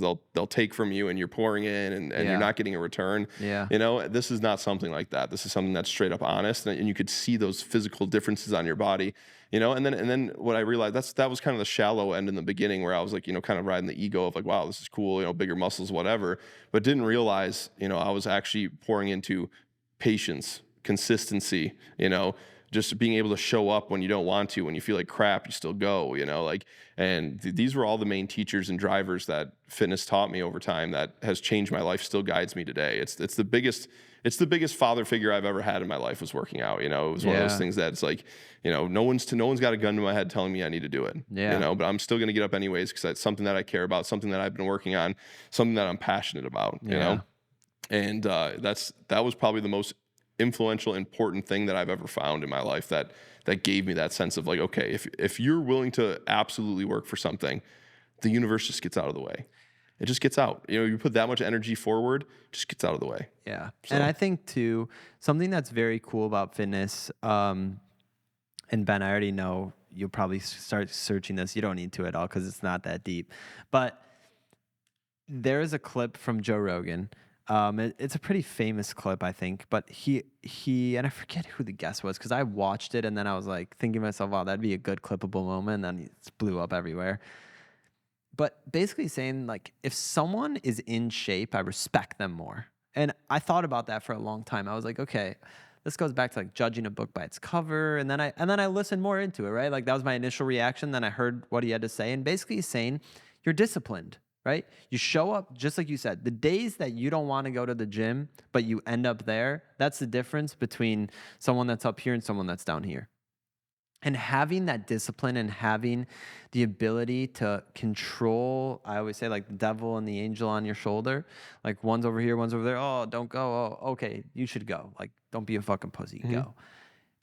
That right there, I think, is why that statement rings true. Because if you look at people that are in the gym and then you look at their life outside of the gym, a lot of the time those people are doing great things, right? Especially the ones that are super regimented, that really hold themselves accountable, that are in the gym. I don't care if it's 6 a.m. or it's 6 p.m. They're there every day, right? They're getting it done. They're showing up. Yeah. And that is honestly, people say that's half the battle. I think that's the famous cover, like showing up is half the battle. I think showing up is more than half the battle, especially in today's world, because there are so many distractions. You can find so many excuses to not show up. Which actually brings me up to a good point here that, you know, your life is led by a spirit of some kind. You're led by a spirit of some kind. And I'm not talking about like the Holy Spirit. I'm talking about you're going to be in voluntary slavery to something in your life. Yeah. So it's like a poison. Pick your poison. Yeah. But you don't get to pick zero. Yeah. Drink from the bottle. Not enough to kill you, but enough to drink the poison and understand what that means. Yeah. Right. And if you don't, you think I'm going to avoid that. Your only thing you're going to be driven by is short, immediate hedonic pleasure. That's what you're going to do. You're going to sell your life to drugs, sell your life to whatever hedonistic behavior there is until you're absolutely squashed into nothing and you have nothing and you've isolated yourself and you're in the desert and you're bitter and then you're cold and then you're the guy on your lawn that says, get off my lawn. That's exactly what happens to people, over time, slowly. So you need to have a voluntary slavery to something, right? And that's why we're talking about the impact of interest and responsibility, because if you can align your interests with your responsibilities, then you don't have to worry about feeling like you're not in the right place, like you're not at home away from home, right? And that's the biggest thing that gets people. They live a mundane 9 to 5. They absolutely hate their job, even though there's nothing you'll do more in your life than your job, right? And there's a lot of people like that, and I'm not saying that's a horrible way to live. It's just saying you're still squandering the version of yourself that wants to become more, right? You feel trapped. You feel trapped. You have other responsibilities that are very important to you, kids, wife, partner, whatever, that you need to provide for. But you feel like you're not exhausting yourself in a way that you feel like is your maximal potential. Yeah. And I feel like a lot of people, and I think Joe Rogan talked about this, he calls it quiet desperation. A lot of men live quiet, desperate lives. And that's what we're talking about here, is that, you know that you're capable of more, and that you're not fulfilling the potential because there's something in the way, work, whatever, that's keeping you from doing that. And I can't tell you how important it is and where we fail as a nation to provide that early on in life, because that should be all high school is about. High school should be about aligning interest so that in college that you can explore the interest. And we don't do that. People are still switching their majors junior year in college. That is horrible. That is so wrong. Yeah. High school should be absolutely intermixed to figure out what you're passionate about. It shouldn't just be all this curricular activity. Like, we have so much access to our phones. This is a crazy thing. If you think about education as a whole platform, we still learn the same way we did 150 years ago. Yeah, maybe it's an Epson machine or whatever that's digital, and we used to write on the chalkboard. That's the same thing. Right? The cars have changed. We've have spaceships that can land themselves back into the same platform. We just did that a couple weeks ago. The educational system, we still learn the same way. We have the most brilliant library in our pockets, all of us do. Yeah. And we can use it, and it's such a crazy tool. Yeah. And we still learn the same way in the classroom. Yeah. What are we doing? This is a huge problem. Yeah. We have to blame this is where and blame doesn't matter, because it doesn't matter who's right or wrong. We just need to change it. Yeah. Right. And we need to focus on this in schools. That is the mentality. Right. That should be the mentality. Right. It does, right or wrong doesn't matter, because it's what we're doing. Right. Yeah. It's the action that's going to provide us the solution forward. But, if they give those kids an opportunity to really apply themselves, not forced into a decision, but to look for what they're interested in and allow them to pursue that in college, this is going to be a huge, huge impact to the mental health in the future, right? Because we have the social media highlight reel of everybody's lives, right? And we have a way smaller percentage. So there's the people that scroll on social media, a large percentage. Then we have a small percentage of people that have actually found what they're interested in. Yeah. The gap in between these two things is what's going to cause the pandemic of mental illness and suicide in the next coming years. And it's so sad to talk about, and it's even more sad that we're not doing anything about it, and everyone's staying silent about it until this actually happens. It will happen. It's happening right now, slowly, and it's going to explode because the economy's not getting any better. We're at a very interesting time for politics where no one knows certainly what's going on, and we're on the brink of another world war. So these big things are doomy, and then in doom, people and human beings need a fabric to hold on to. They need a reason to press on. It's a theme. That's why people like going to sports games, because you're a unified community of one thing. Right? We don't have that in America like we used to have it right now. Yeah. It's a lower quality, but we need that. We need that togetherness so that we don't fall apart. I agree. Right? And the politics have completely split thing. We live in an all or nothing culture. It's all of this and none of that. Yeah. Or you think this one idea, then you must be part of this. Right. It's like, that's not right. The answer, like we talked about all along today, was that it's in the middle. Right. Right. And all of this is coming together, and people need to learn this, that we're still united under the same country. We're the same team. So why are we playing against each other? Right. And that's what people need to understand right now. And the leadership needs to also provoke that, to also be on that same page, that America is not lost. Right. It's like, it's not as good as it could be, but it's still the greatest place to live. Yeah. But this can go so deep, and there's so many layers to this onion. But I think the most important is that the ability to disagree, and you alluded to this, is gone, right? The ability to have friends with different opinions is gone. What a horrible thing. Horrible. The worst thing you can do to a child is put them in a room of like-minded people, because a kid is a visionary. He's someone who uses their imagination. Anything is possible, because as you get older, pain starts to derive reality and mortality, and it kind of makes you more of a plain Jane. But the worst thing you can do to children, especially under the age of 18, is to put them in a room with the same people and tell them that, this is right and this is wrong, or this is how you should be and this is how you shouldn't be. Interest should invoke that, and they should be able to follow their own path and explore how they want to. It's not like that right now. Everything's so split. You're either this or you're that. You're here or you're there, and no one's listening to each other. Everyone's screaming at each other with their hands on their ears. Literally. And no one is able to have a conversation with each other that is civil. Right. I think that's another big issue. Civil conversations have become obsolete. The ability, like I said before, to agree to disagree has become obsolete. And we now live in this society where it's one way or it's the other way, like you said exactly. But I think the thing that to me is a positive, and I'm seeing a lot more optimism, is yes, we are one country, and we should be unified as one. But the reality is that we don't live in that society where we can say, okay, let's all come together. I mean, let me take a step back. We do live in a society where we could say that, but in practice, in reality, exactly, that would never happen. When you put yourself in an environment, right? Let's say you hang out with a group of friends and no one goes to the gym, and you're like, okay, guys, I'm going to start going to the gym. And they're like, the gym? What are you, a fucking gym rat? A meathead? You're going to the gym now all the time, right? But then guess what? You go into the gym, and what do you find? A new community of like-minded individuals. Yep. So I agree with you when you're a child that it's very bad to be put into an environment all the time where you have like-minded individuals. However, I think as an adult, I think if you can have a portion of your time, and whether that's a small portion daily, a small portion weekly, because I don't think it's good all the time, but if you can find your community, find a community that accepts and can have conversations with those that aren't involved in the community, that want others to get involved in this community, right? And I think there's a very fine line, though, where this becomes a bad thing. And there's a very fine line where you walk into a gym that you've never been into and you're looked at like, who the fuck is this guy? Why the fuck is he in our gym now? You know what I mean? And it's like, whoa, this is a gym. I'm here to exercise. You know what I mean? Like, this can be all of our places. So I think there's this very fine line between having a community of acceptance, having a community where you can go and have like-minded individuals. But where I go with all of this and why I'm optimistic in a certain sense is, you can go and find people that are open-minded.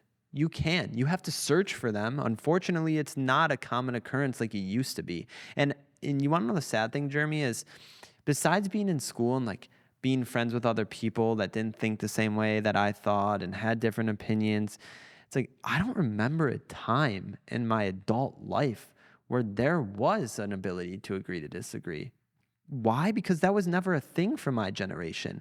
We never grew up in a place where you hear grandparents and elderly people speak about, well, he had this sign in his lawn and I had this sign in my lawn and we were best friends. And that was just a sign in our lawn, right? You hear those kind of telltale stories, but they're actually true. And they actually ring true, where communities were made up of all kinds of people. The melting pot, that's what America is, this melting pot of people all over.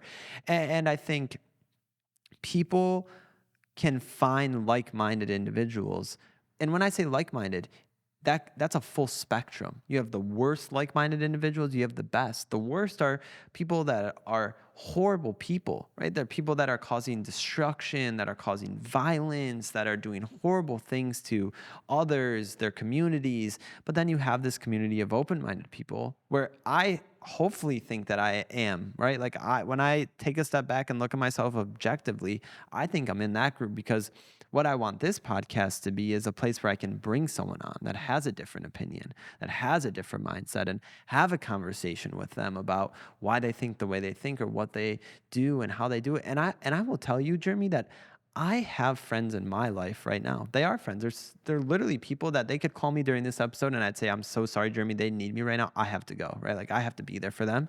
And guess what? We think completely different ways. We don't agree on anything in terms of politics, right? But that goes back to this whole idea of don't let your ego be attached to your ideas, right? And it's unification. So like what we need right now is we need a purpose that's shared between all of us, that's deeper than just your ideology, your basic ideology of politics, right? Because politics are not everything, right? Yeah. These are politicians, these people who make big decisions, and it is important who's in the leadership of our country. There's no doubt about that.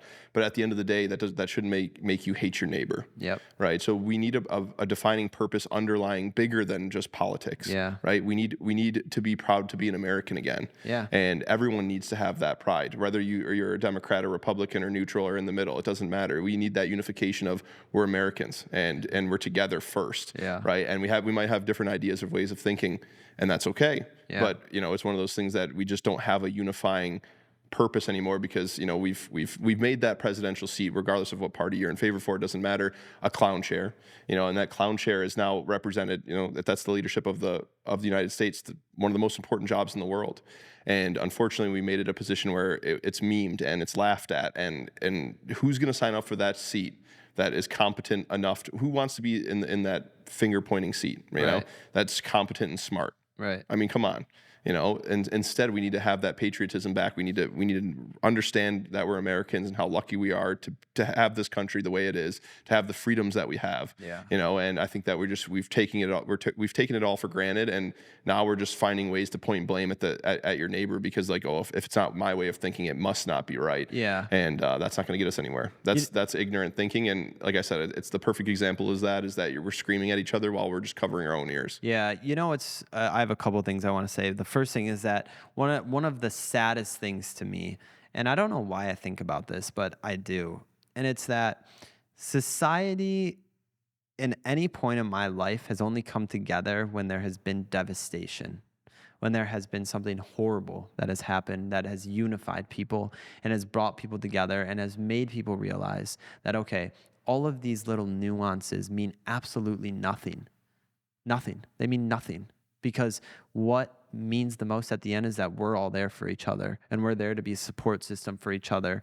And I was 1 year old, 2 years old when 9/11 happened.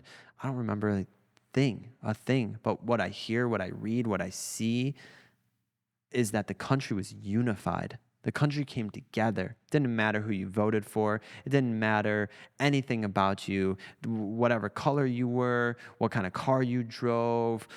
None of it mattered. What mattered was that we were Americans and we were going to protect what was ours and never let anyone come in and kill our people. I think large impacts can have both those responses. It can have the unification and it can also have the diversification. Well, because then we have COVID. Well, right? that's literally exactly what I was going to say is they make large shifts in ideology. Yep. You see where, okay, people, and I've seen this in some comments on threads on social media. It's like, we need something bad to happen, which is first off, absolutely insane thing to say. But second off, like you just said, that is not the case, right? You see something like COVID happens. However, I think the country was unified for the first month, right? I really do. Like, I really believe the majority of the country was unified for the first month until a bunch of things came out of the woods and you saw a lot of things. But regardless of that, you see all these things. Something that I think is a unicorn, right? I always say there's these unicorn of topics. And a unicorn topic to me is one that is a bipartisan. Both sides can agree upon it. And to take it a step further, if you do not, this is my favorite part about this, because I used to meet with politicians and have this conversation with them, swear to God. If you do not agree upon this topic, right, what do you look like?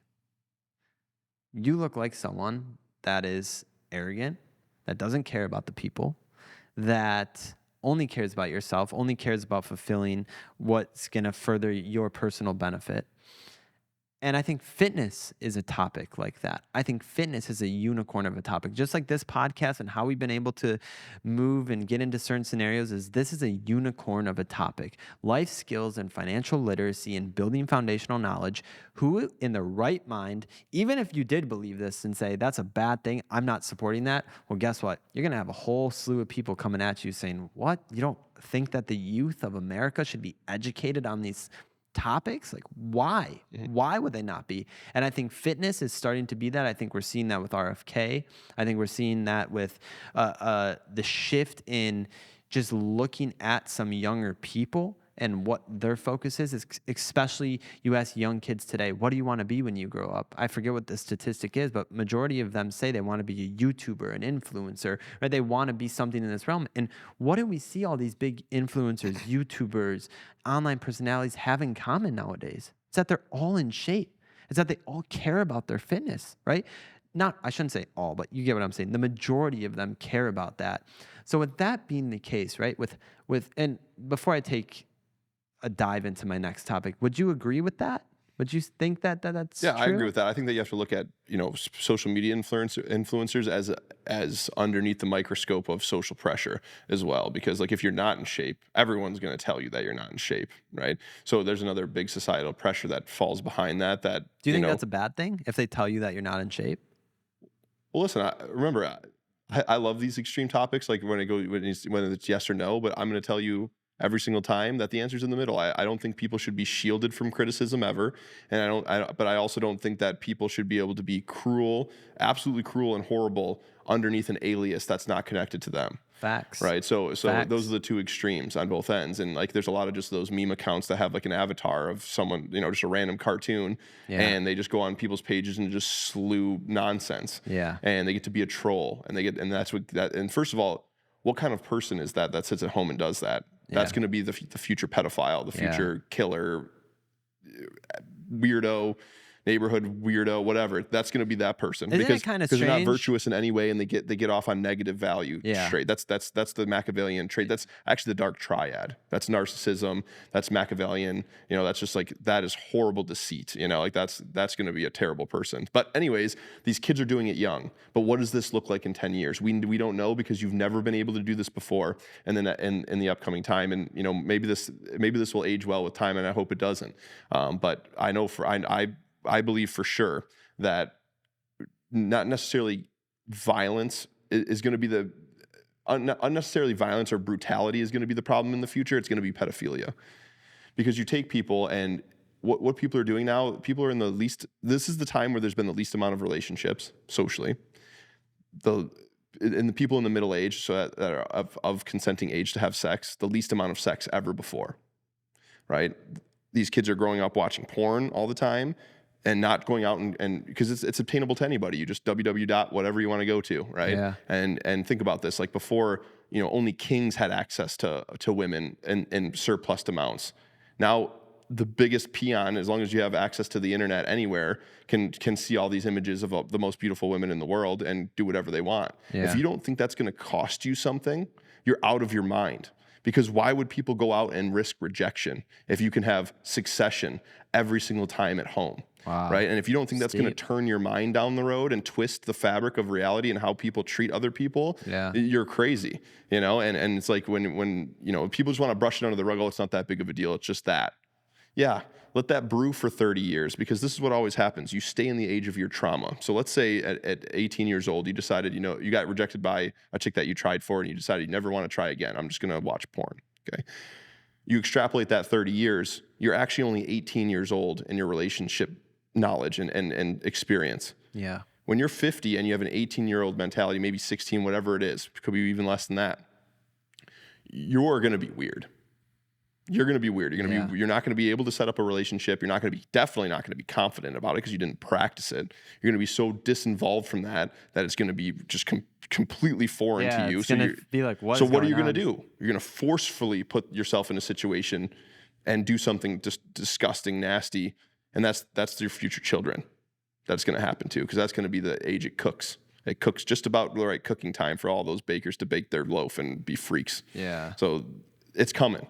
And I don't know how people are not talking about it, because I don't know how they don't see it coming. If you just know basic behavior, it's going to happen. Well, that's I'm not saying everybody. Right. Someone's going to listen to this and be like, this is an extreme, and he's going to think everyone's going to be a pedophile. That's not what I'm saying. There's going to be a lot more of them, right? At an exponential rate, right?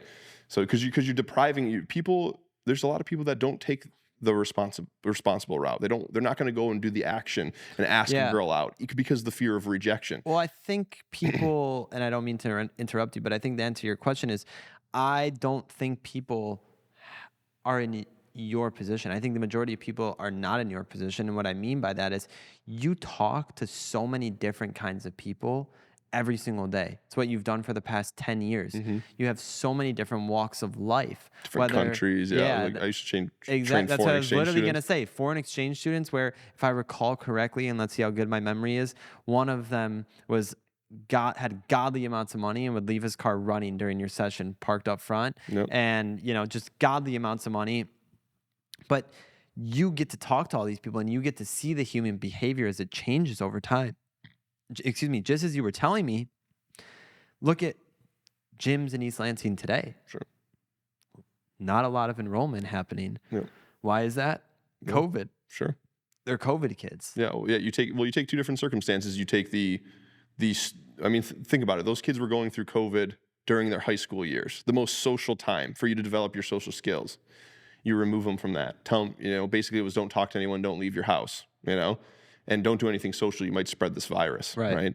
And so these people don't know how to interact, right? And they don't know how to express themselves, and they also don't know they don't know what the commonplace is for the give and take of, in a relationship or on a first date, what's normal practice? Yeah. What's normal practice? Just having communication with each other. Right. I look you in the eye, right? And if you don't look me in the eye, well, guess what? It does to some horrible things if you don't do that. Yeah. Because number one, you look down, you'll never see the person, right? You'll never see the person and what they're doing, so you'll never develop any social skill to advance where you are right now, and it makes makes you incredibly nervous. And the more you fail in those bouts of communicating and not looking someone in the eye, not shaking their hand properly, you're going to remove yourself and be less likely to do it again. Yeah. And eventually they'll just become a turtle or a hermit in their house. They'll never leave, right? Yeah. And then that fosters really, really weird obsessions and weird things and just delusions of reality. 100%. Because you're not tasting it anymore. It's very social. And you're living online. So yeah, when people talk about social pressure, like, do you think that's fair that these influencers do this? I mean, it kind of comes with your job, right? You're influencing an amount of people, and they judge you,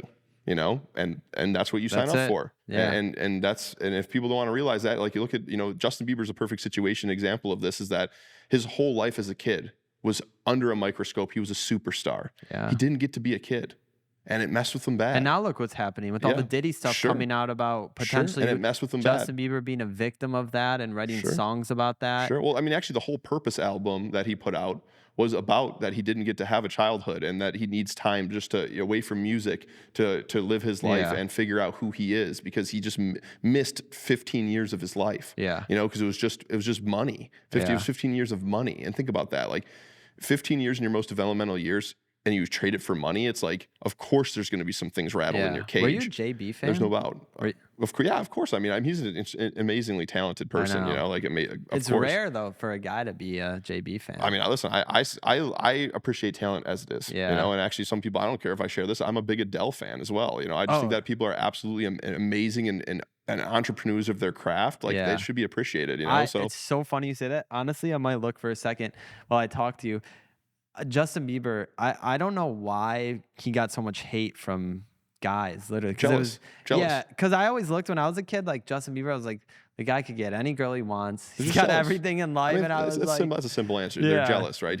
What did he do that was bad? He was putting out very good music that hit the charts really well. Yeah. And he was beloved. Like, he's amazingly talented. He plays the drums. He plays any instrument, piano, guitar. Yeah. He sings, dude. He's amazingly talented. He's a superstar, man. Yeah, I was trying to look to see, because it's just jealousy, man. I always will send screenshots. I'm sorry, I won't always send screenshots. I will always listen to various kinds of music. And I recently sent a screenshot to one of my business partners because we were talking about something, and it was like a random, it wasn't Adele, but it was like some other random song.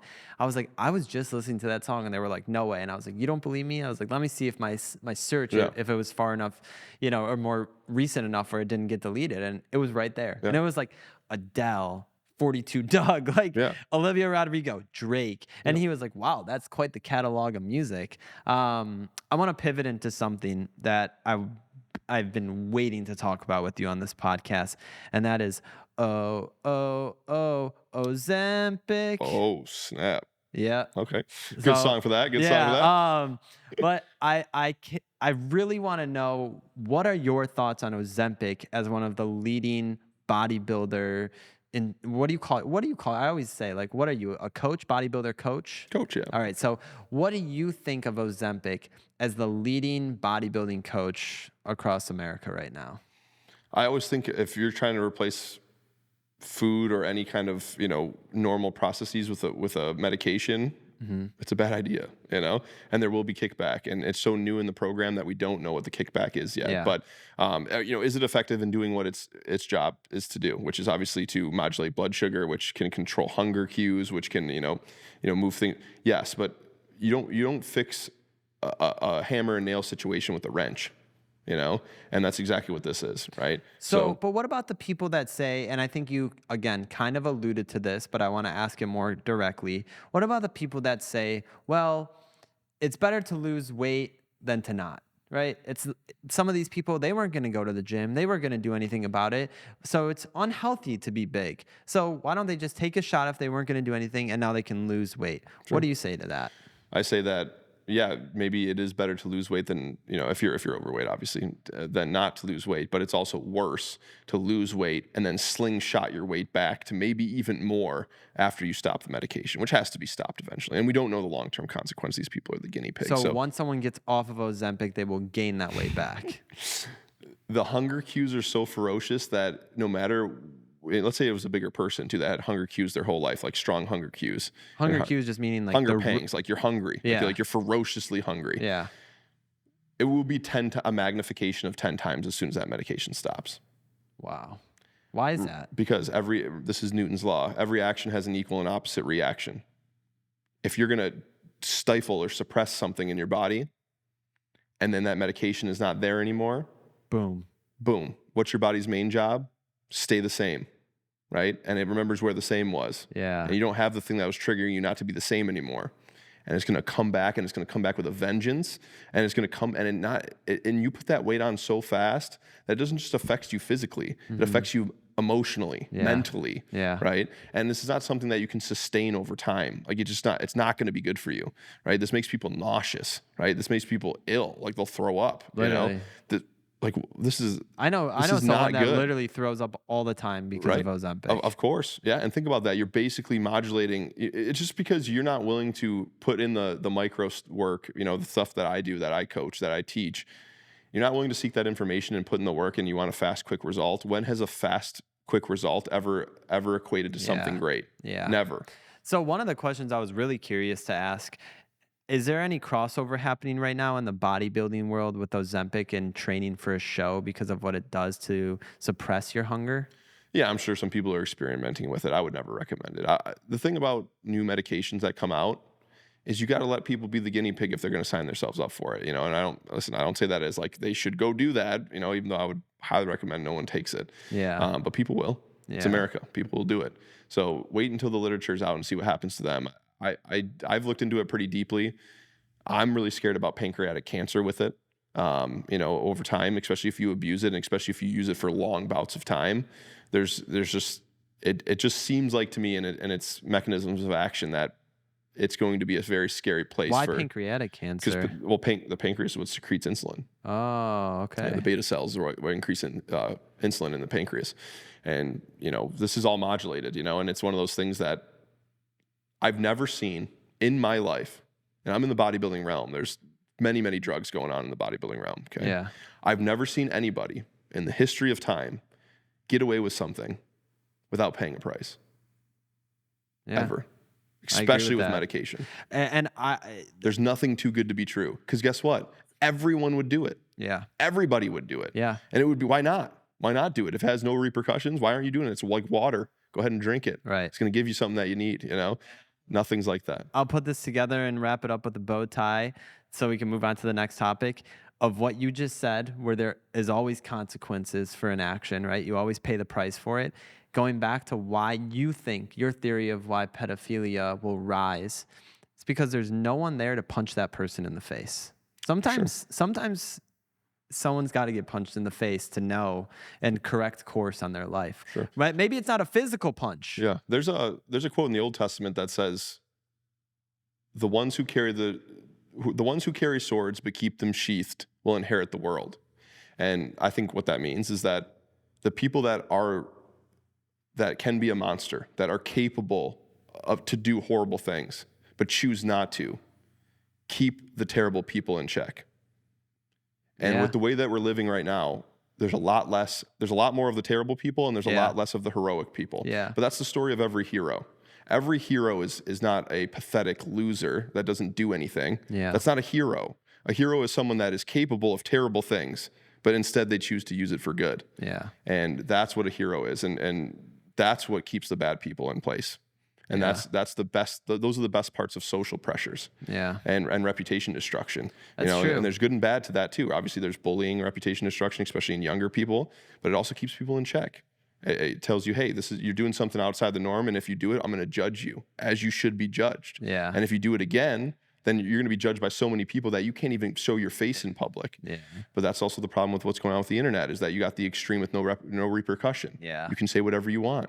You can be negative. And so there's these trolls accumulating. And when you it's a practice. When every time they comment something negative, they're practicing to be a demon, to be the devil. Yeah. That's what they're practicing to be. Yeah. And boy, when they figure out, how far along in reality they've been, and they're going to start going out into the real world, and because it'll spill over into your real life eventually. If you practice something enough, you become it. Yeah. If you tell a lie enough, you'll believe it. 100%. So it's one of those things that if you watch that over time, that's going to be the next scare. Yeah. In our generational time with our children one day, that's going to be the problem. Yeah. You know, it's funny because Drake has a song that features Jay-Z.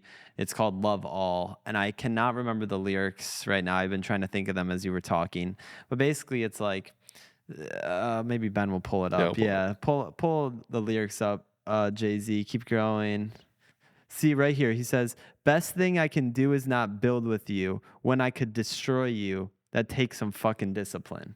Right. It's one of my favorite lines of any song. Right. Well, that's actually the hero story to everything. So think about Spider-Man, Batman, Harry Potter, Superman. Name your hero, right? They all have that. They all go against the grain, break the rules, right? Figure out where the line is. They can take on any enemy. Somehow they figure out a way. Yeah. And then they end up defeating the evil and pushing it a little bit away. And that's the story. Even though that's an uncommon thing, in mythology, that's a very common story. Very common story.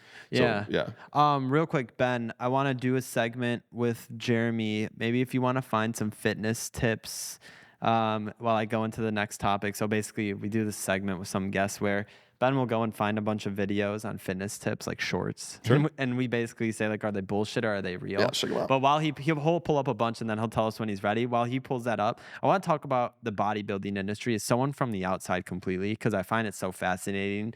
We do this on like all the episodes where you come on and we always talk about it. But what does it take? Like when you talk about there's other drugs going on in bodybuilding, I think probably the number one thing people look at from the outside is, okay, they're taking testosterone, right? They're doing this, but what does that actually entail and what are the negative consequences? Like, I remember a question I asked you last time was like, Jeremy, does it really make your dick smaller or does it not? And you were like, oh, it's not really true. Like, it doesn't really do that. But, you know, what is actually going on behind the scenes in the bodybuilding world that you feel comfortable to talk about? Yeah, and first of all, that one's not true at all. It shrinks the balls and not the shaft. So that one, no. So they're pumping hard. Yeah. So for the repercussions, I mean, yeah. Remember, no reaction doesn't have an equal and opposite reaction, right? Yeah. So it's therapy. You're probably going to have to commit to life for. Because you're going to shut off your natural production. You're also living in a sustainable area. Like, let's say you're just taking the testosterone replacement therapy. You're living at the peak dose of the average male's testosterone. So that's like around 800 to 1,000. Yeah. And there's nothing that's bad implication for health unless you're abusing it, right? In bodybuilding, it's abused. It has to be. You're trying to become the biggest machine there is. So there's going to be abuse in there. You do something extreme, you need an extreme plan. Yeah. But it really depends on what level you're talking about. If you're talking about the testosterone replacement dose, go ahead and look at your state in Florida, man. Like pretty much if you're over 40, you're on TRT, know? And it's one of those things that I agree with that. If you want to keep a natural function that's, it's not natural function as your own making it, but if you want to stay feeling younger, and then what I mean by that is that, all your natural processes and hormones that are balanced don't get suppressed. You're gonna have more energy. You're gonna be, you're gonna get more done, right? Yeah. So testosterone is obviously linked directly with dopamine, right? So that you get this burst of, I want to get stuff done, and that's, there's nothing more rewarding than that. So, this is a soup of things that, it's a very deep topic, but testosterone being the mainstay of the drugs that is abused in bodybuilding, you're gonna have to commit to a lifelong therapy with it. That's gonna be your number one. Really? You gotta commit to it. Yeah.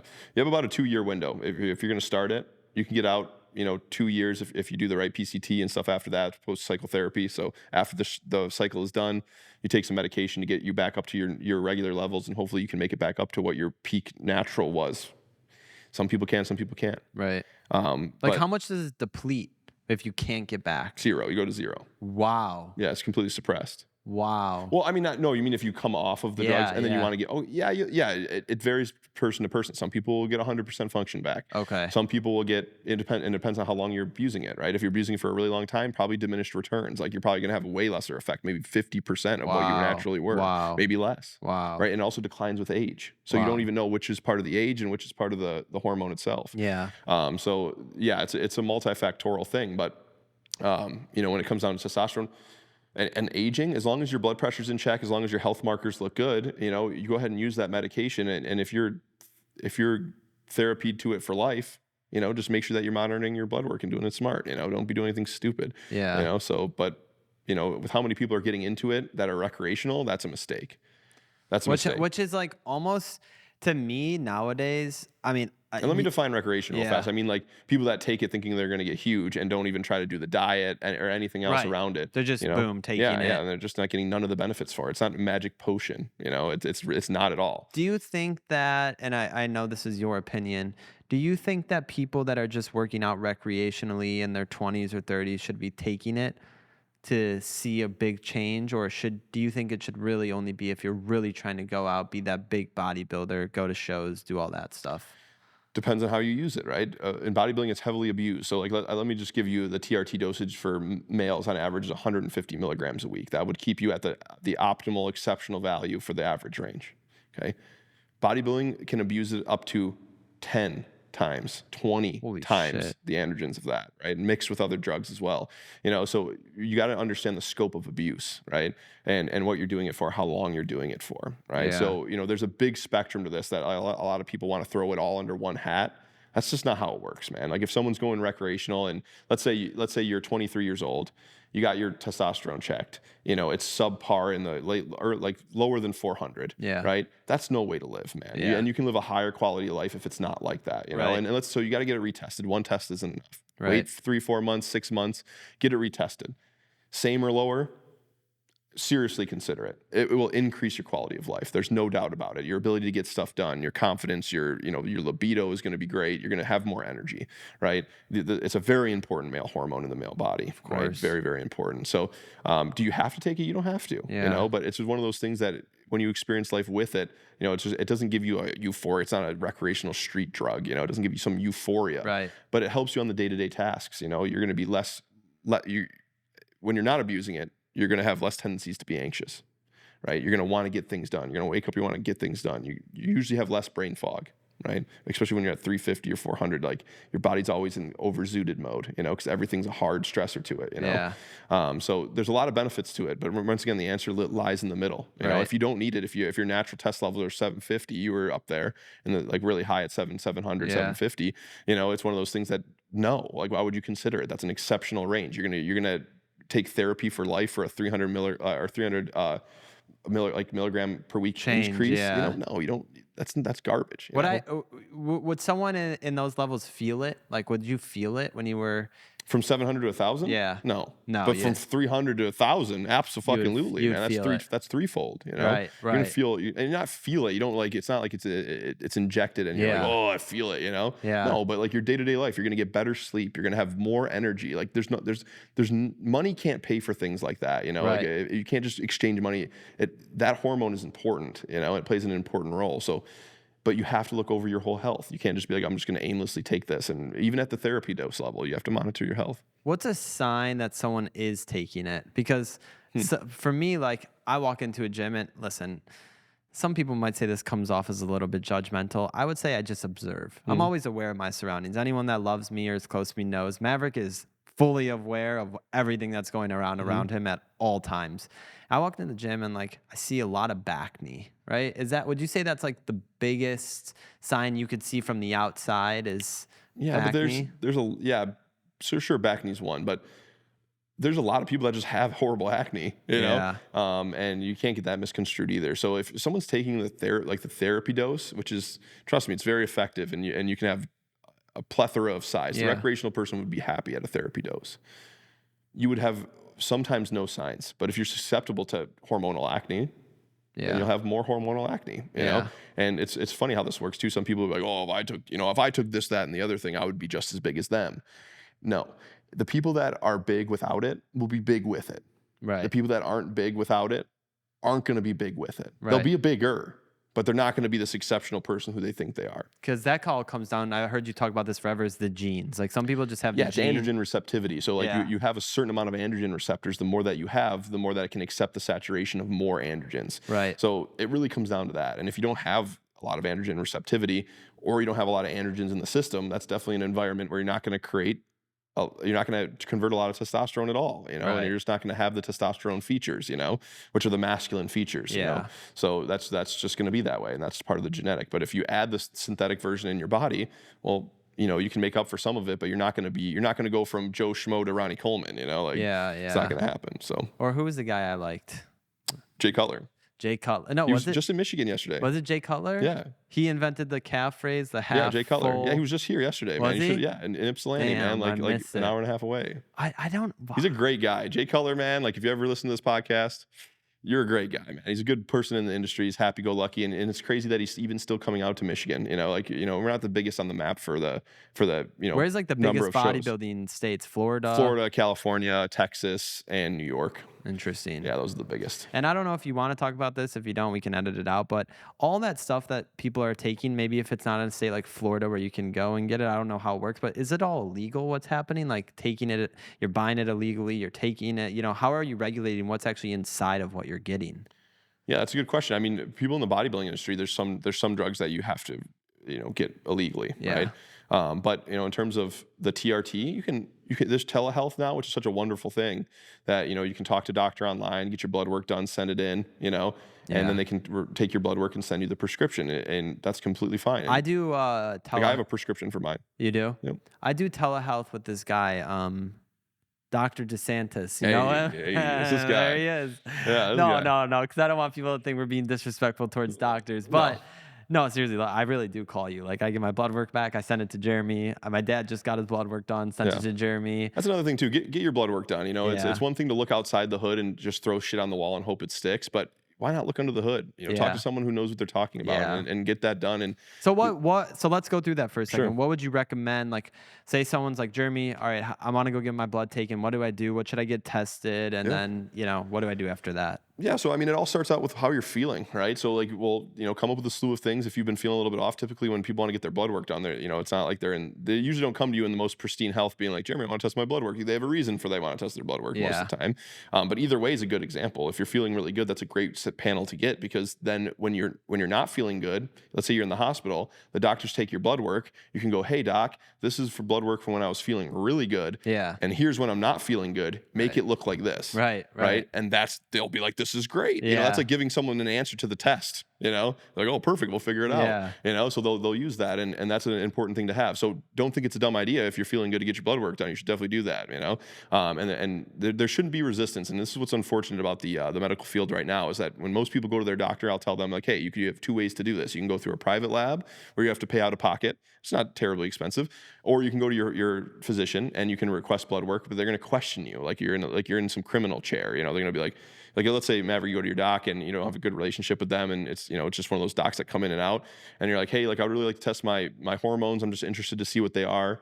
Well, why do you need that? That's like, crazy. It's your own blood. You should be able to get answers to your own body. If you ask, And I get there's some insurance hoops where they're like, oh, well, the insurance is going to want to cover that.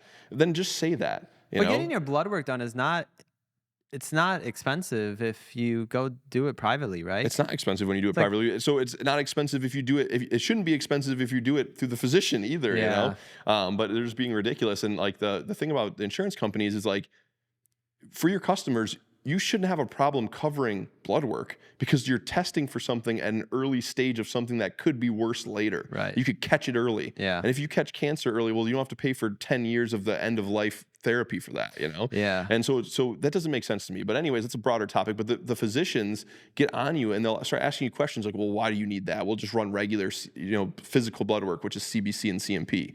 And that's just if you don't test your hormones, this is what drives me crazy, especially with doctors. If you don't test your hormones, you only get, if the picture's this big, you get a picture this big of what your health is. And the CBC and CMP tell you if like your detrimental health is good or bad. Like, not optimization at all. You're just seeing the very basic panels that, okay, you're not dying, Yeah. Good job. Yeah. If you get the hormones incorporated with that CBC and CMP, you can start connecting dots of what's going on. The reason why the doctors don't do that, because it always preludes more questions, right? So they have to sit with the patient longer, answer more questions, and a lot of, people, get a little bit insecure about their blood work. They don't know how to, digest it, right? Right. If they see something out of range, they start panicking, Right. even though a lot of times it's not a big deal, Right. So there's going to be some things that are just, you know, a little bit off, a little bit out of range. It's normal for some people. Remember, you're getting the average range. Yeah. Not everybody's the same. And just because you're not average doesn't mean you're ill, right? So it's watching the blood work over time and the changes that happen to figure out what your average is. That's important, right? So, and you need to be testing your hormones, even when you're at a younger age, because let's say you have your hormones tested at 25 at peak testosterone levels. You know, you felt great in your 20s to 30s, you know, into your 40s, and then now into your 40s, your testosterone is dipping, and you're wondering why your libido is bad and you don't have any energy, right? Well, then if you have your track of your testosterone, then well, you know. here we go. This is, and, you know, I felt good at this blood work, and I want to look like this. Put it together. There you go. Boom, and now you have a script of what you could be doing to feel better, and you have an idea, and it's just a way better way to do health. It's preventative. It's not just medicinal when you feel it, when something horrible is happening to you. It's proactive. It's not reactive. And so that's why when you come to me, it's you know, the doctor's not going to. They don't have time to sit with you and give you the spiel about why you should be doing something a certain way. Right. Nor do they know how to fix it nutritionally. Well, so it's very interesting. Callie Mays and his sister. Gosh, I'm forgetting her name, and she earned the respect for me to remember it. I cannot remember it. But they're basically a brother and sister team. I know she is a doctor from Stanford. Do you know who she is? But basically, they've been fighting against the chemicals inside foods. They just were the ones that spoke in front of Congress. If you saw that, I think it was 2 weeks ago now. And they talk about how when she was in medical school, they don't even learn any of that stuff. No, they don't have a single nutritional course. I mean, that is insane. That is insane. I mean, that's so insane that I think that should have a criminal charge. I agree with you. It's crazy. I agree with you. All right, Ben, you ready for us to go through the videos? More and more people are starting to become concerned about their plastic waste. That's why having a fun, refillable water bottle has become such a popular trend. So let me introduce you to our official beverage sponsor of the Best podcast, Path. A sleek and completely recyclable aluminum water bottle that is also BPA-free and refillable. Refilling your Path bottle not only reduces plastic waste, but also contributes to becoming carbon positive after only 4+ refills.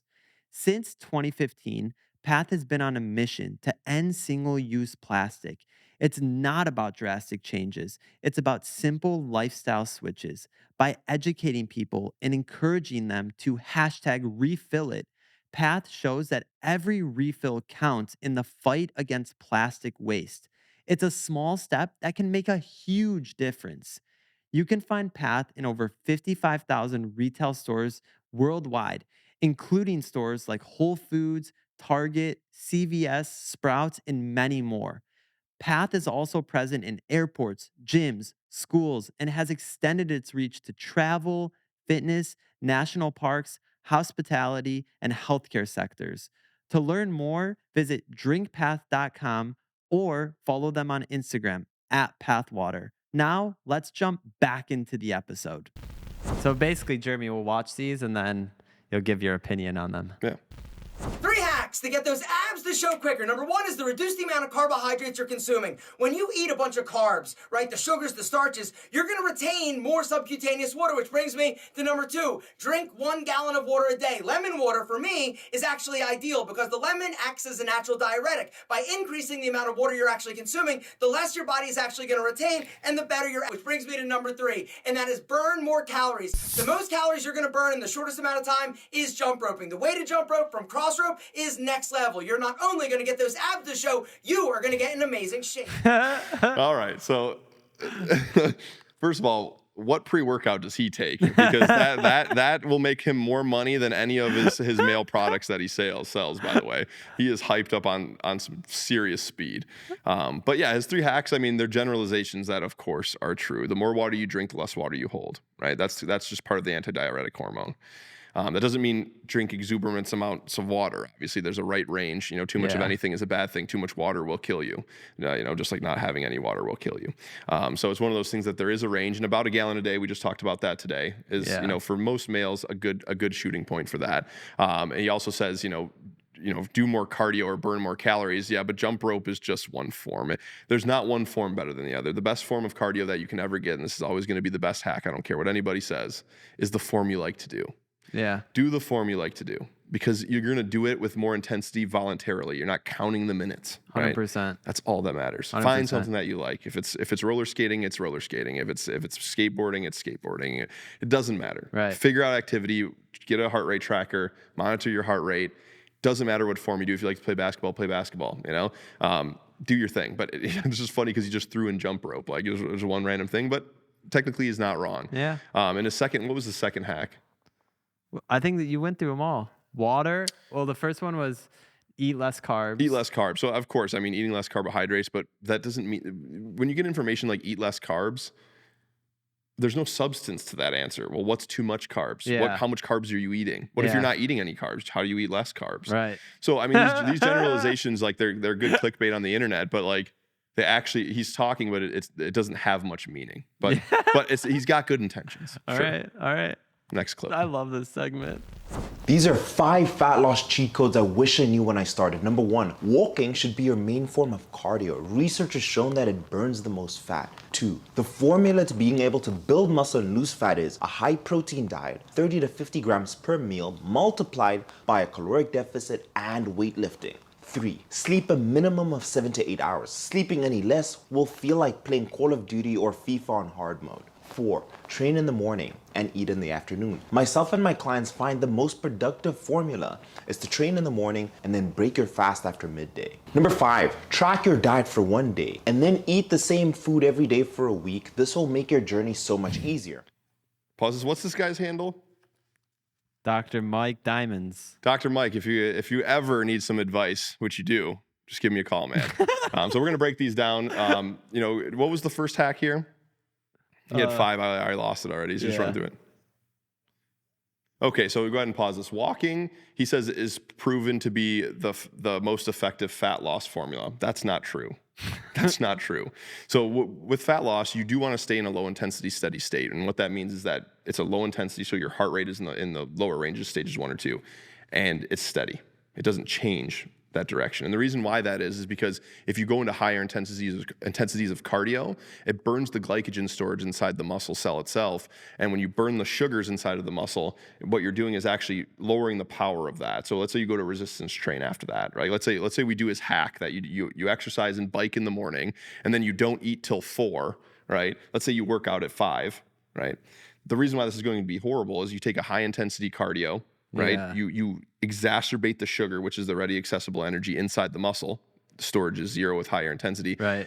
And then you eat 1 meal before you train, which is not enough time to saturate that well of sugar storage inside the muscle.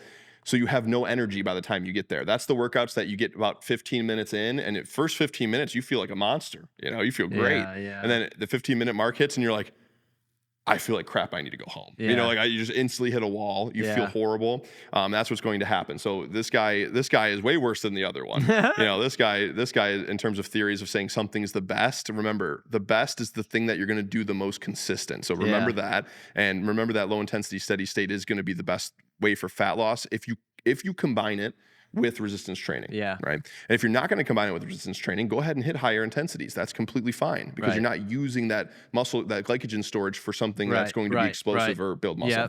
This guy is, hey man, if you need some tips, you know where to find me. Dr. Mike Diamonds. All right. Do you want to know how to completely transform your body in 10 quick steps? Well, why don't we start with food and drinks first? Stop drinking alcohol entirely. Only eat whole foods you can prepare at home, no ultra-processed foods at all. Don't drink your calories, so no soda and no zero-calorie drinks either. Eat more protein, a bare minimum of 100 grams a day for a woman and 150 grams a day for a man. Grass-fed beef is going to be the cleanest meat you could eat. Avoid polyunsaturated fatty acids as much as possible, which are coincidentally found in ultra-processed foods. And get rid of refined carbs as well. Moving on to lifestyle factors. Go on short walks at least 3 times a day. Get more sunlight since vitamin D is incredibly effective at rebalancing your hormones. Switch out cardio for weightlifting at least 3 times a week. Sleep as much as you physically can. Make this a huge priority. And here's a couple of bonuses. Turn off your Wi-Fi at night since EMF can dysregulate your sex hormones and increase cortisol. Look it up. Also, limit blue light exposure at night. Get blue blocker glasses and use blue blocking software on your devices. And give me a follow if you want to lose weight without counting calories. All right. So this guy, I mean, there's so much information they pack into these short clips that it's just really hard to break down without it like being, but anyways, this guy, See, this guy doesn't seem as bad to me. Not too bad, but to say you need to interchange, cardio for resistance training is just false. Why don't you do the cardio and the resistance training? Just lower the time that you do each, right? That doesn't make any sense to me. Someone that's been in the training industry for my entire life, it's like, why would you cancel something out for another thing when you can have the best of both worlds? Right. Just balance it better. Yeah. Just do both, but do them at lower intensities in volume and time. So that would be the best way to do it. I don't think you should just, if you're working out 4 times a week, let's say you're working out resistance training 3 times a week, and he says you need to switch 3 of your resistance training for 3 cardio, and you're not resistance training anymore. So I don't think that works in the broad spectrum when you apply it across all people's demands, So. Yeah. All right, Ben, you got one more for us? Let's go one more. If your goal is to lose a ton of fat, you want to eat discrete meals with no snacks, as low carb as you possibly can. So beef, butter, bacon, and eggs once a day or twice a day. That's the optimal diet for losing a ton of fat. This is a perfect end one. This guy's full of crap, man. So when we talked earlier about how carbs are protein sparing. So in the absence of protein, carbs will spare the protein's processes. So keep you in an anabolic state. But just first of all, if you just lower your carbs, what we were just talking about, that sugar storage inside the muscle cell itself, if you deplete that, then you have no readily accessible energy. So basically what your body has to do is do this long conversion process of breaking down fat. So taking the fat that's either stored or that's dietary, breaking it down, sending it to the liver has to convert it through an enzyme into a sugar, and then send it in the bloodstream to be delivered. Now that's a long-standing process that when you're resistance training, you need energy right now. Yeah. So that's why when you hit that 15-minute threshold, you've ran the glycogen storage down to nothing, and now you're just riding on that system of changing fats to carbohydrates so that you can have the blood sugar and the delivery of those sugars to activate that muscle potential as best you can. So this is completely false. This guy, if you want to be an optimal athlete, and they've tried to make this in the past, they try to demonize carbohydrates. If you want to be an optimal athlete of performance and you don't have any rare diseases like celiacs, eat your carbohydrates, right? That's like okay, somebody, let's say you do a service and they pay you. When you only eat fats and proteins, they're paying you in quarters. And now you have to count all the quarters out before you put them in your pocket just to make sure that you got the right amount of money. It's the same process. The $200 is the same, but one's just a super inefficient way to do it, and that doesn't make any sense. This guy obviously doesn't train at an optimal level. He looks tired, probably because his body has to constantly transfer energy transfer fat to carbohydrates just so he can have a normalized blood sugar. His breath probably smells horrible from the ketones. So. So there's a little fact into his life, All right. Well, on that note, Jeremy, I want to wrap this up. We've been on here for like 2 hours, 30 minutes. We're going to still go record one more educational episode too. But I want to tell you, number 1, I'm proud of you. Number 2, I love you. Love you, bro. Number 3, you're the fucking man. And I always have a good time with you. And I wish we could see each other more often. We should make it a priority to do so. Hell yeah. And thank you so much. I know you're so busy recently. So for you to come and take a whole day, and you got a nice little puppy at home too now, I really appreciate it. Yeah. Why don't you give the audience any ways they can contact you, give all your, call to actions you want everyone to have. Yeah, my Instagram handle is just Jeremy_DeSantis, and that's JEREMY_DESANTIS. Instagram, Facebook, any of the social media platforms I'm on. You can contact me there. My email is jdesantis@giftedperformance.com. And, email, reach out, and we'll answer any questions. Maybe put podcast in the subject or something if they do want to reach out, so that way put best of the best in there, the best of the best. Yeah. So, that'll work. But yeah, really cool stuff. I had a really good time, man. I appreciate you. Thank you. Always have a good time with you, man. Miss you tons, man. I was so happy that you're coming to Michigan. We get to do something like this. Of course, I'm not going to miss it. I know. And need to come out to Florida, and visit. you can call the plane manager of Delta and may act like I was in trouble, dude. Like, I freaked me out. One time I had a little inside hookup at Delta, and Jeremy flew into